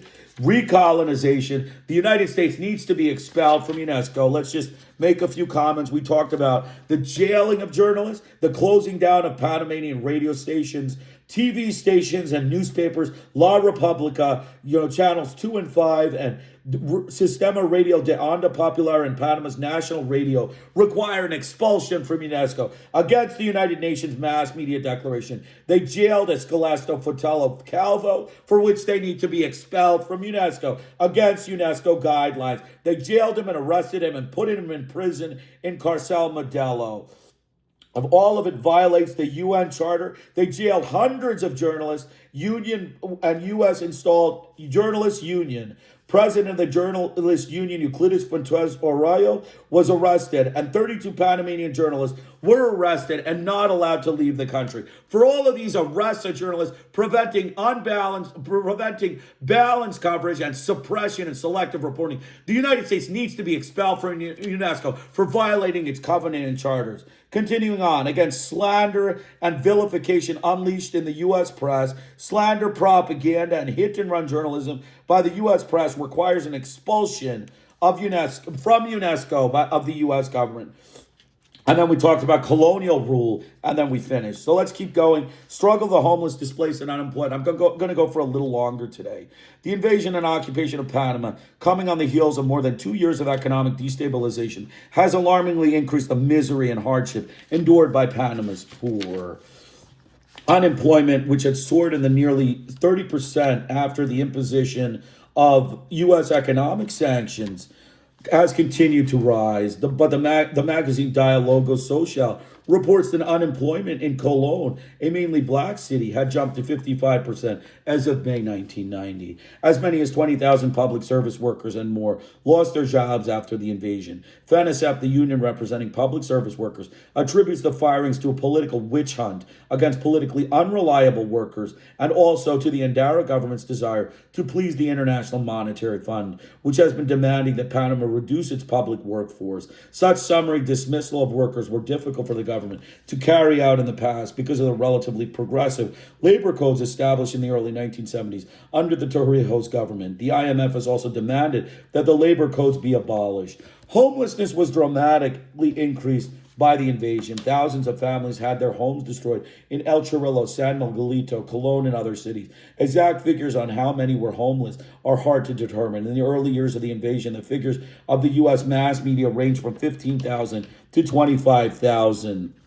Some early estimates from Panama put the figure as high as 50,000. As anyone familiar with the homeless situation in the United States knows, counting the homeless is extremely difficult. Those made homeless will try to move in with friends and families. Those who have any resources may stay homeless for a short period until they can find another place to live. Those who live in public shelters are easier to count than those who live literally on the streets or on makeshift shelters. 1 week after the invasion, the Southern Command's logistical operation that was dealing with war refugees ordered food to feed 50,000 people for a 7-day period. 2 months after the invasion, the Association of the Missing and other grassroots organization representing the displaced from El Chirrillo and other areas commonly put the figure of homeless at between 13,000 to 15,000. In mid-March, there were still 3,000 people living in a massive hangar at Albrook Field. The war refugees and the new homeless form mass organizations that have conducted dramatic actions to win relief from the United States and the Indara government. For those far away from the brutal situation, it is hard to imagine the anger and frustration that grips people whose whole lives are suddenly and without warning uprooted, and who for no reason of their own are plunged into great suffering. For this reason, we quote at length the following letter dated May 29, 1990, from refugee at Albrook to the New York City Spanish language daily paper El Diario La Prensa. We refugees are suffering a very severe crisis. Our children are getting sick more and more. They need better nourishment, as they give us here 3 pieces of bread and a cup of tea for breakfast at 7:30 a.m. in the morning. That's it until 5 p.m. when they serve us macaroni with chicken necks and beans. If for some reason those that work during the day don't get back until 6 p.m., this meal is completely missed, and for this reason many go hungry. When I am overcome by hunger, I eat this meal, but I throw up all night. Mr. Munoz, to whom we address our complaints, says that we are imagining things. Also, we want to tell you that all the refugees are entitled to $1.50 food allowance per day. However, for those of us who do not eat because it makes them sick, nobody returns this money to them. Also, we are allotted $500 a month, but they don't give us this money. They give us a book of script, which is not recognized in any store in the Republic of Panama, with the exception of stores owned by people related to members of the new government. Another complaint that we, the thousands of families living here, have in the lack of hygiene and the unbearable heat of the refugee camp, which is inside a hangar made of galvanized steel. At midday, this is like an oven, and we have nowhere to go. When we complain, they call us troublemakers, and the soldiers punish us without even allowing us the right to enter their office. Because of this, the others are afraid to say anything. Up until today, I still don't know who is going to pay for my property and my car that I used to work for. They were destroyed by the U.S. soldiers on December 20th.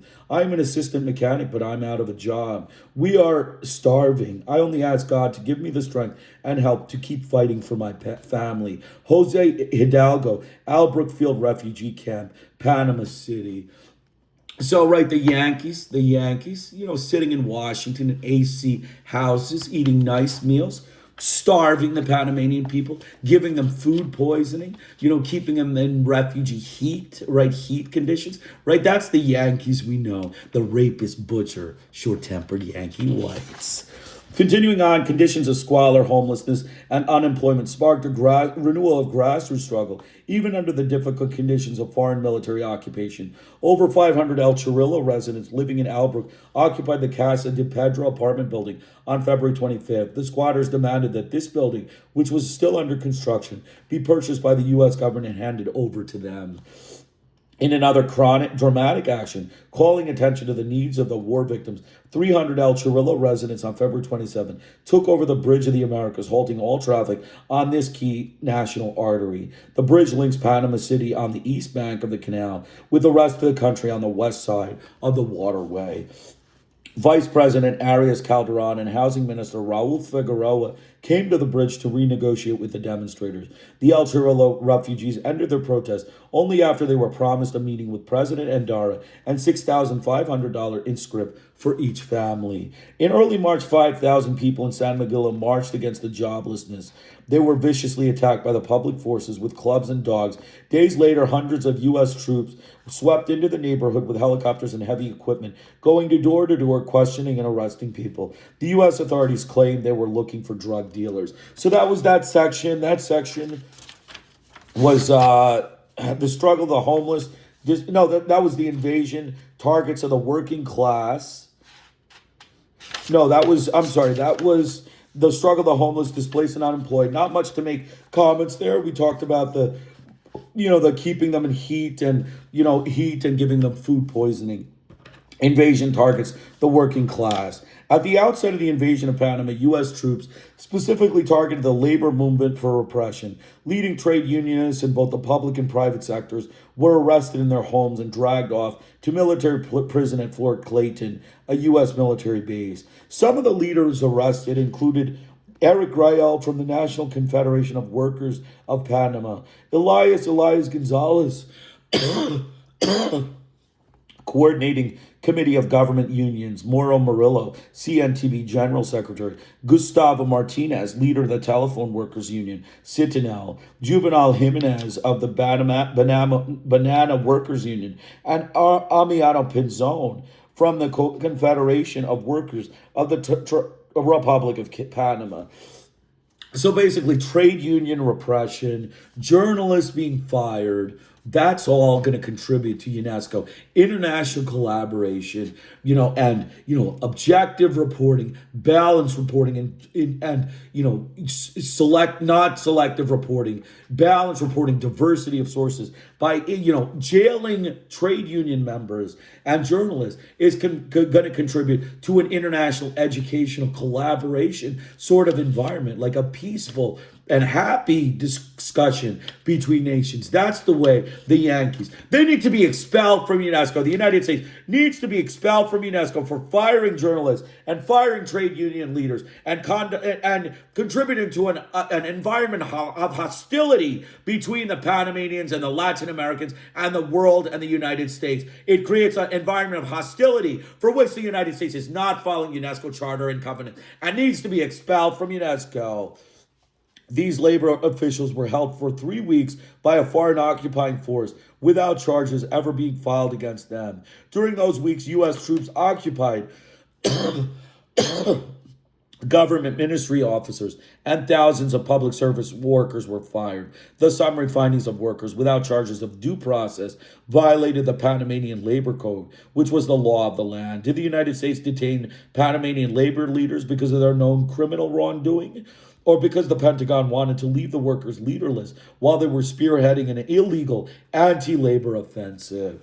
Illegal anti-labor offensive. Another Yankee government, short-tempered rapist butcher, Yankee whites. The U.S. public was led to believe that the enemy pursued by the Bush administration was only Noriega and a handful of corrupt PDF officers who constituted his high command. This is one reason for the demonization process against Noriega in the U.S. media, obscuring from working people in the United States that it is people just like them in other countries who are often the targets and victims of U.S. military intervention. So the U.S. government, the U.S. media, basically their defamatory propaganda campaign against Noriega, violating the UNESCO Charter and mass media declaration, obscured the working people in the United States, as well as the world, I would say, that it is people just like them in other countries who are often the targets and victims of U.S. military intervention. For this reason, the U.S. defamatory propaganda, hit-and-run journalism, Rambo journalism, and violent journalism by the Yankee press, the United States mass media, requires the United States to be expelled from UNESCO for not following UNESCO guidelines. 4 of the major trade union confederations, the National Confederation of Workers of Panama, CNTP, the Federation of Public Employees, FENICEP, the Coordinating Committee of Government Unions, and the Confederation of Workers of the Republic of Panama, issued a declaration under the auspices of the Unitary Workers Commission, CUI, shortly after the invasion. We are the working class, will not shirk our responsibility in the defense of our nation, much less in the defense of workers' rights and of the gains which we have won. CUT makes a fervent call to all of its affiliates to maintain unity in defense of their class interests, and it exhorts their collaboration in the work of reconstructing our job centers, and in this way help to maintain the source of employment and, at the same time, within the existing reality, to defend the rights and the conquests of the workers. In the 3 months following the invasion, conditions for workers, in particular for the organized labor movement, gravely deteriorated. On May 1st, 15,000 workers joined a union-led May Day celebration. The marchers demanded that union rights and Panama's labor code be respected. The marchers energetically chanted, U.S. troops assassins out. They also condemned the Endara government as traitorous, illegal, and representatives of the rich oligarchy. U.S. troops and assassins out. That's what the Panamanian labor union rights and Panama labor code union-led May Day demonstration said. U.S. troops and assassins out. Short-tempered Yankee, rapist, butcher, whites out of Panama. The workers demanded no privatization of the public sector, particularly the country's main resource, the Panama Canal. The U.S. trade unionist Diane Goldberg, vice president of ASFS-CME, Local 457 in Detroit, delivered a solidarity message to the Panamanian May Day rally. She interviewed scores of union leaders and members during her day in Panama. Goldberg provides this following account.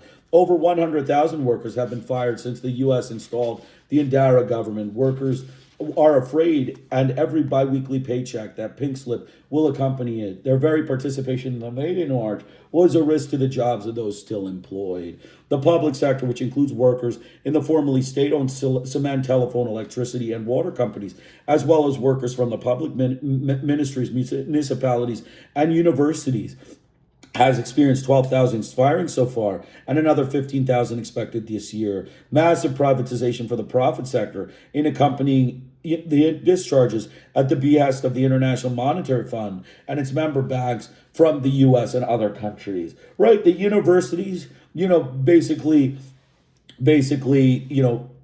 firing workers of universities, right? That fosters, educational collaboration, right? That fosters a peaceful approach to different nations. That fosters, freedom of thought and proper educational, perspectives. Balanced education is fostered by firing education workers. Again, the United States needs to be expelled from UNESCO for firing up to 12,000 university professors, in Panama to prevent scholarship and discussion of their war or their invasion. So U.S. military, 9 members of the 15-member executive board of FENICEP have been fired, along with 150 other leaders in the Federation. In the construction industry, 95% of the workers, 45,000 in all, are out on the street. In addition, the government and corporations have abrogated and are seeking to gut the workers' Código de Trabajo, or labor code, a progressive document won during the 1970s which guarantees many rights, including 30 days vacation for all workers after 11 months seniority, maternity rights for women workers, and the right to a job.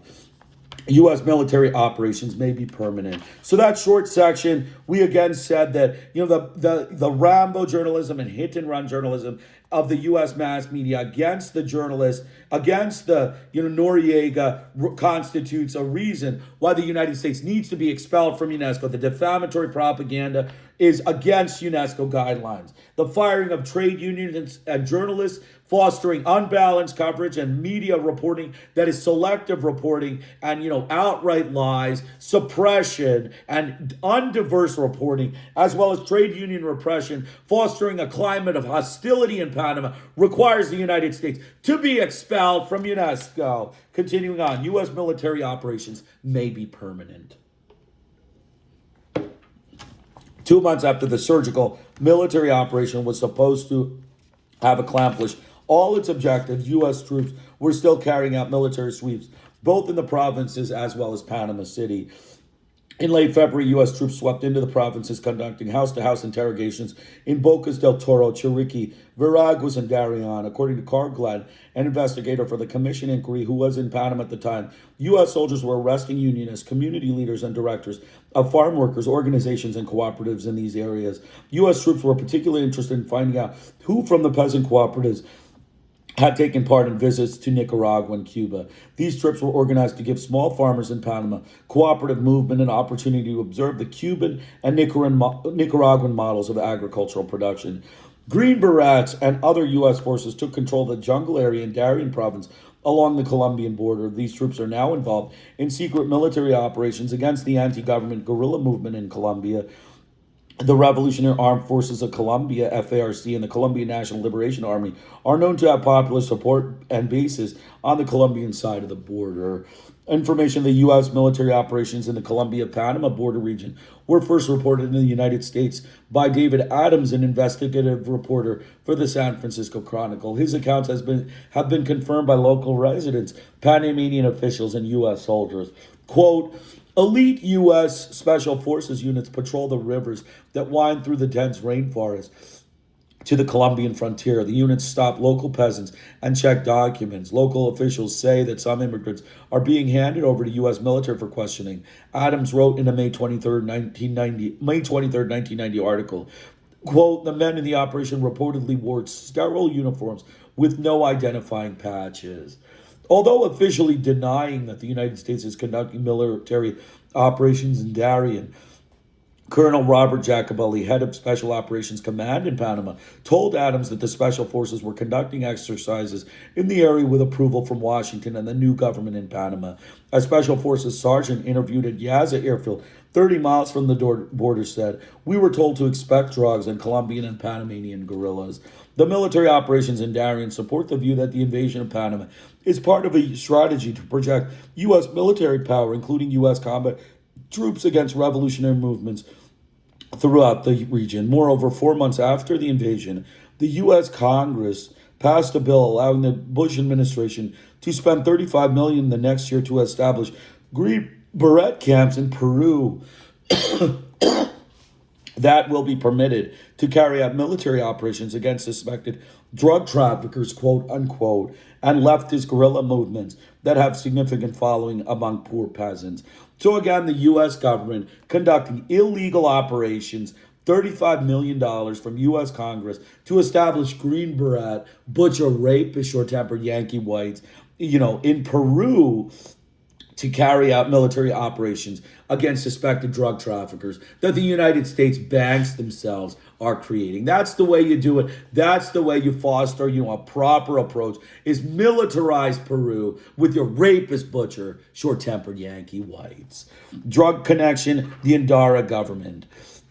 Since General Noriega was indicted for drug trafficking in February 1988 by Miami and Tampa federal grand juries, the Bush administration and the media have used the drug issue to demonize Noriega in the minds of the U.S. public. Day after day, the mass media treated the public to anti-Noriega stories. Day after day, the mass media treated the public to anti-Noriega stories. Looking back at the headlines of the past 2 years, one can rarely find reference to Noriega without certain adjectives preceding or following his name: Panamanian dictator, Panamanian strongman, or reputed drug kingpin. All of this had the desired effect of creating a public hysteria and hatred for those targeted as the enemy. So again, this is defamatory propaganda. This is Rambo journalism. This is hit-and-run journalism. This is violent journalism. This is outright lies. This is selective reporting. This is blatant bias. This is suppression of facts. This is falsification and fabrication journalism. This is the Yankee press, the U.S. mass media, painting Noriega as a Panamanian dictator, Panama strongman, and reputed drug kingpin. The United States needs to be expelled from UNESCO for these outright lies and, despicable Rambo journalism and hit-and-run journalism and violent journalism, outright lies and biased reporting against Noriega. They need to be expelled from UNESCO for not following UNESCO covenants, charters, and the UN mass media, UNESCO mass media declaration. The mass media declaration. The lies of the U.S. mass media create an environment of hostility.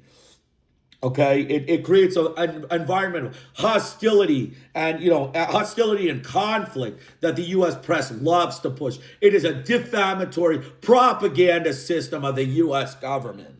Long after the invasion, when Panama vanished from the media and public attention was directed elsewhere, it was possible for another kind of article to surface, but by then it was harmless. The New York Times, which had been in the front row of the anti-Noriega chorus since the falling out between Reagan and Panama in 1985, printed a front-page story on June 12, 1990, under the headline, "A Thin Paper Trail in Noriega Inquiry. U.S. finds few documents tying ex-leader to drugs. The article under the byline of James Lemoyne begins, despite an unceasing search to find physical evidence of drug dealing by General Manuel Noriega, disappointed American officials say they found almost no documents so far that conclusively prove General Noriega trafficked in drugs. So this is the Washington Post, the New York Times. Okay, the rapist butcher, short-tempered Yankee whites. This is how they create media. Right, the Washington Post and New York Times. This is Rambo and hit-and-run journalism. A thin paper trail in Noriega inquiry. Basically, U.S. finds few documents tying ex-leader to drugs. So they published articles as a chorus. The anti-Noriega, Washington Post and New York Times chorus of, anti-Noriega, defamatory propaganda. Again, this is a state propaganda system, a defamatory state propaganda system of the U.S. government. They do not follow UNESCO guidelines, and the United States needs to be expelled from UNESCO. So the invasion was carried out despite no real evidence against Noriega. The article confirms that U.S. authorities seized almost all of Noriega's private and official papers. However, says Lemoyne, the only damaging evidence in the hands of U.S. prosecutors come not from their own research, but was given to them by Rogelio Cruz, the new Attorney General in Panama. Cruz provided U.S. investigators with a letter supportedly to Noriega from convicted American drug dealer Stephen Kalish. In the letter, 16 pages long, written in English, and starts with the salutation, "Dear Tony." Okay, so this is Cruz, the Attorney General in Panama, the Yankee Attorney General, the colonial Attorney General in Panama, produced this paper of 16 pages long by the convicted American drug dealer Stephen Kalash. What is interesting coincidence that the most damaging evidence comes from Cruz. Who is Cruz? Cruz is the former director of the First Inter-Americas Bank. According to an Oakland Tribune editorial of January 5th, 1990, the bank was owned by the notorious leader of Colombia's Cali drug cartel, Gilberto Rodriguez Orihuela. It reportedly also laundered money for the Medellin's cartel's Jorge Ochoa. At Washington's request, Panamanian authorities shut down the bank in March 1985. So, the Cruz, the Attorney General Cruz, the former director of the Inter-Americas Bank, who was owned by the bank, being owned by Colombia's Cali drug cartel, right? He's a drug cartel, president. He's the former director of a drug cartel bank. And he's the one issuing this report by Stephen Kalish about, Dear Tony, about Noriega's drug trade and drug kingpin. The United States needs to be expelled from UNESCO for fabricating this evidence, and the U.S. mass media playing in line without fact-checking, suppressing, and non-balanced reporting, lack of diversity in ideas, lack of diversity in reporting, Rambo journalism, hit-and-run journalism, and violent journalism, and falsification, fabrications. They need to be expelled from UNESCO. It is worth mentioning that it is Cruz who keeps Escolito Fuelo Calvo, publisher of La Repubblica newspaper, in jail 6 months after troops ransacked and closed his newspaper. Right? Cruz jailed a journalist. So he's the one to, follow the guidelines. He's the guy to use to, indict Noriega, the one who jails journalists and prevents the other side from saying anything. That's the Yankee propaganda. It's a defamatory propaganda system. It is a state propaganda system. It is not an objective press. They're rapist, butcher, short-tempered Yankee whites. So keep going. Let's keep going. La Repubblica told of Cruz's connection to the First Inter-Americas Bank in 1988 article. Calvo's health is deteriorating in prison. He suffers from several life-threatening conditions, including diverticulitis, diabetes, and a prostate condition. He was rushed to the hospital from prison for prostate surgery. Then he returned to jail the next day against doctor's orders. Calvo's friends and family believe that Panamanian officials hope he won't survive. Cruz is not the only Endara government official with possible drug connections. Nearly every senior member of government, including President Endara, were directors of banks and are considered notorious drug money launderers. So everyone in Endara's cabinet were directors, drug money launderers. Endara, a wealthy corporate lawyer, represented several companies run by Carlos Aleta. The New York Times reported that Aleta had handed the payoffs of at least $10 million from the CIA to the Endara-led opposition in the May 1989 presidential election. Aleta was later arrested in Georgia on conspiracy to import massive amounts of cocaine into the United States. All charges were dismissed after the invasion. Endara's first ambassador to the United States co-founded the Dadeland Bank in Miami with Vice President Guillermo Billy Ford. It was reported that the bank became notorious several years ago when the Panamanian drug money launderer and co-owner of the bank, Stephen Samos, testified that he had used the bank to move vast sums of cash on behalf of major marijuana smuggler. The Medellin's top cartel's top money man, Gonzalo Mora Jr., also deposited money in the bank. Stephen Samos provided campaign contributions to the present mayor of Panama City, Guillermo Cortez. In 1987, Cortez protested the actions by the Noriega government freezing drug-linked bank accounts. So you can see the Yankees, the Yankee government, just the blacks, the Spanish-speaking blacks. They're just drug dealers. They launder the money. They put all this money up, all this cash. They throw in the laundering U.S. banks, and the Yankee government, rapists, butchers, short-tempered whites, create the drug problem. And then they criticize the Spanish-speaking blacks for being involved in drugs. It's a no-win situation with the Yankee government. They produce the cash. They introduce the cash, and they, create the problem of drugs. And then they, say that you're a drug trade kingpin, you're a drug kingpin, and they, criticize the Spanish-speaking blacks. They are racist, short-tempered Yankee whites. So continuing on, while it is hard to know exactly who is involved in international drug trafficking, the evidence suggests that the U.S. government and mass media have just as much, if not more, information linking senior leaders in the Endara government to drugs as they did in implicating Noriega. The difference in treatment accorded to the Endara government compared to the Noriega proves that the drug issue was a ruse masking the larger foreign policy goals of the Bush administration expected to achieve by overthrowing Noriega.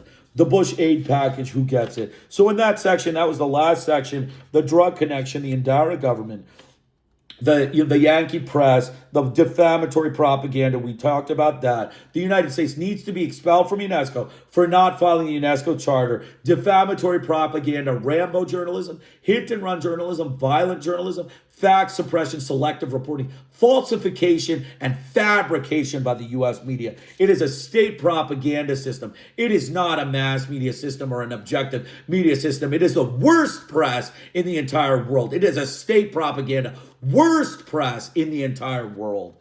Continuing on, we talked about, the cover-ups. The New York Times was the anti-Noriega chorus of the New York Times. Later on, a year later, after they printed articles in 1985 about, the Noriega being a drug, trafficker, they printed a statement later in 1990, 5 years later, saying that there's no evidence.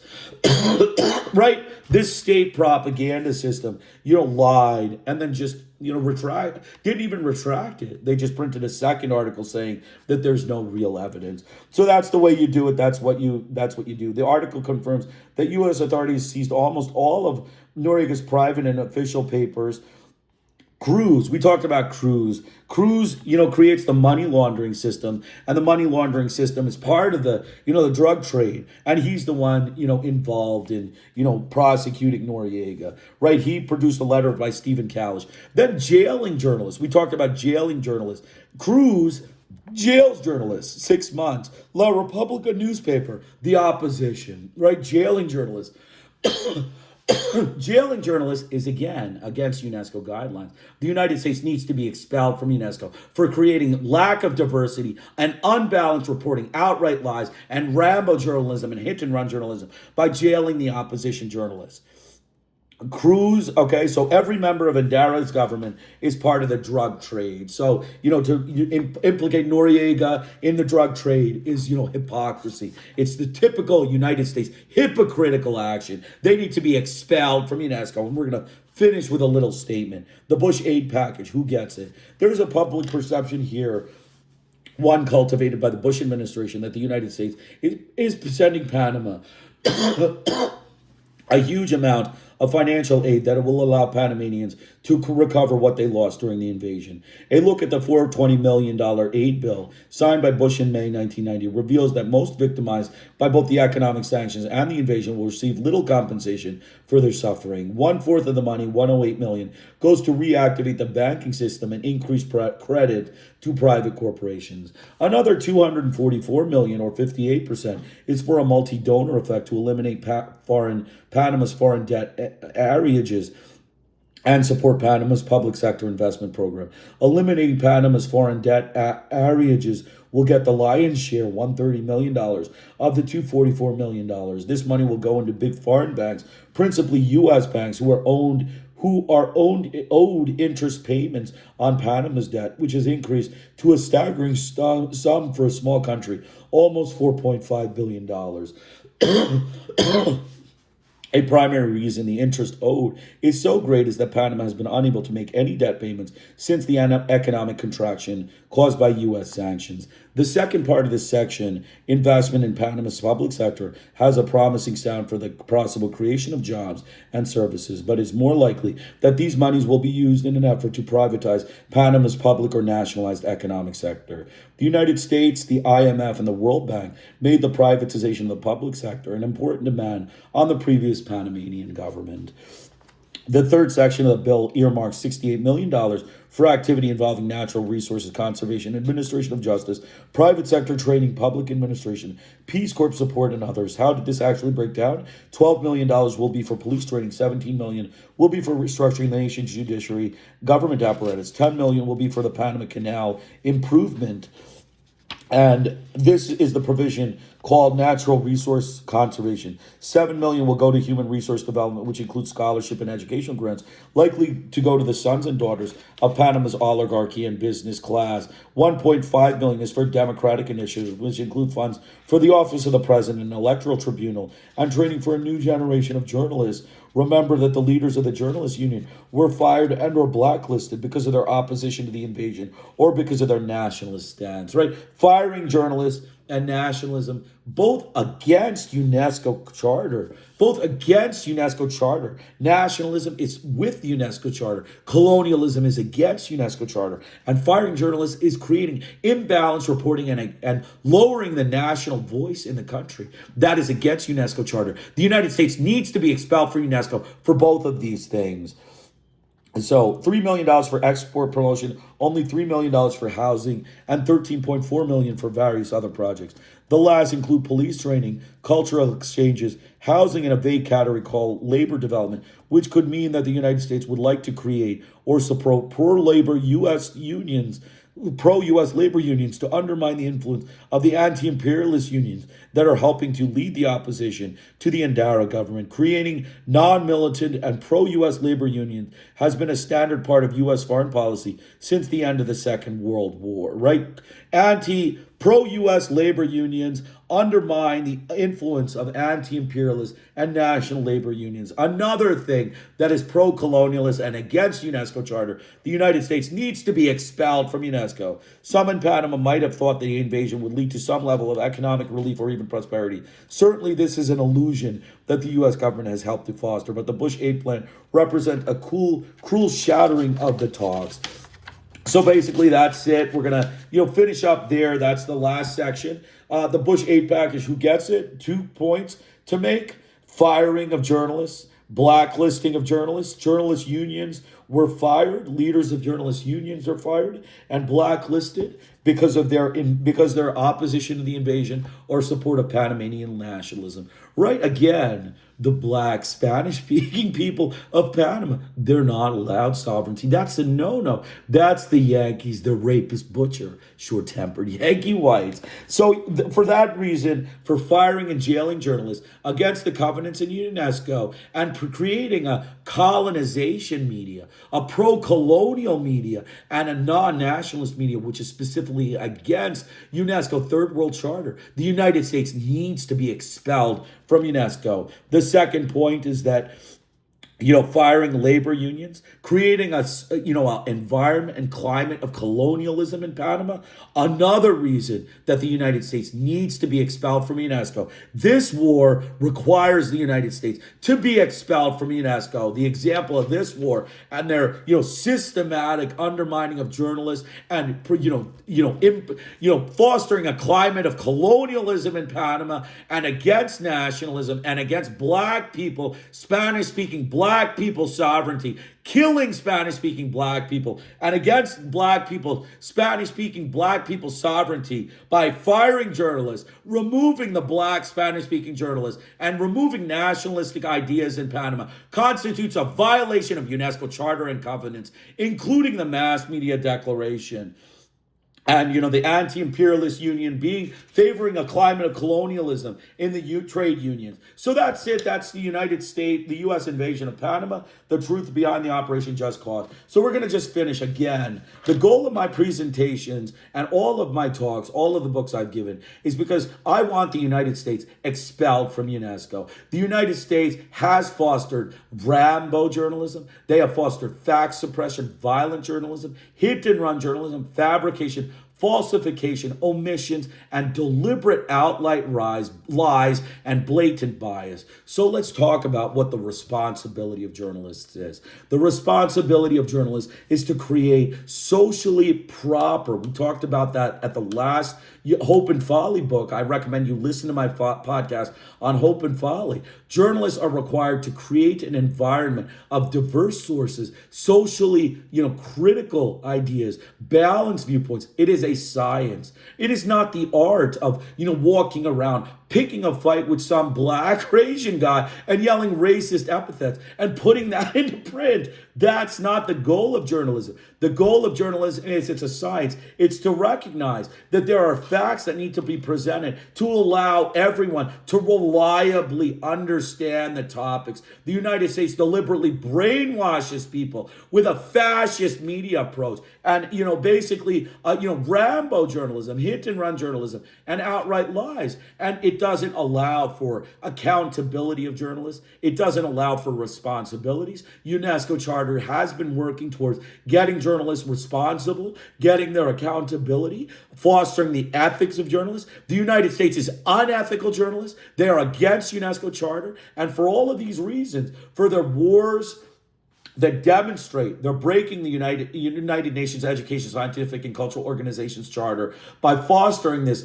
climate of hostility of journalism, fostering the lack of international, basic international press agreements, fostering a climate of peace between press agencies. They have created a climate of hostility in journalism for which they need an expulsion. They are not worthy of membership in UNESCO, and they just rejoined in 2023. And it's the perfect time to take an opportunity to get the United States out of UNESCO. They can create their own colonialist environment in journalism. They can create colonialism that they did in Panama. They can foster all of that, but do not be a member of a third world organization that requires you to submit to their guidelines requiring journalism. Again, the lack of accountability, the fact suppression, the bias reporting, the Rambo and hit-and-run journalism, the defamatory propaganda of the U.S. government. It's a propaganda agency of the U.S. government. It is not a mass media system or an objective media. It is a propaganda system of the U.S. government. For all these reasons, they need to be expelled from UNESCO. So that's it. I'll be back tomorrow. Please download the book and read the book. Buy all of my books. Watch my Hope and Folly podcast. The United States needs to be expelled from UNESCO. Chris Iyer with the Irish think tank in Delray Beach. Please join me tomorrow for almost the rest of the book. 2 more days in the book will be done. Have a great day.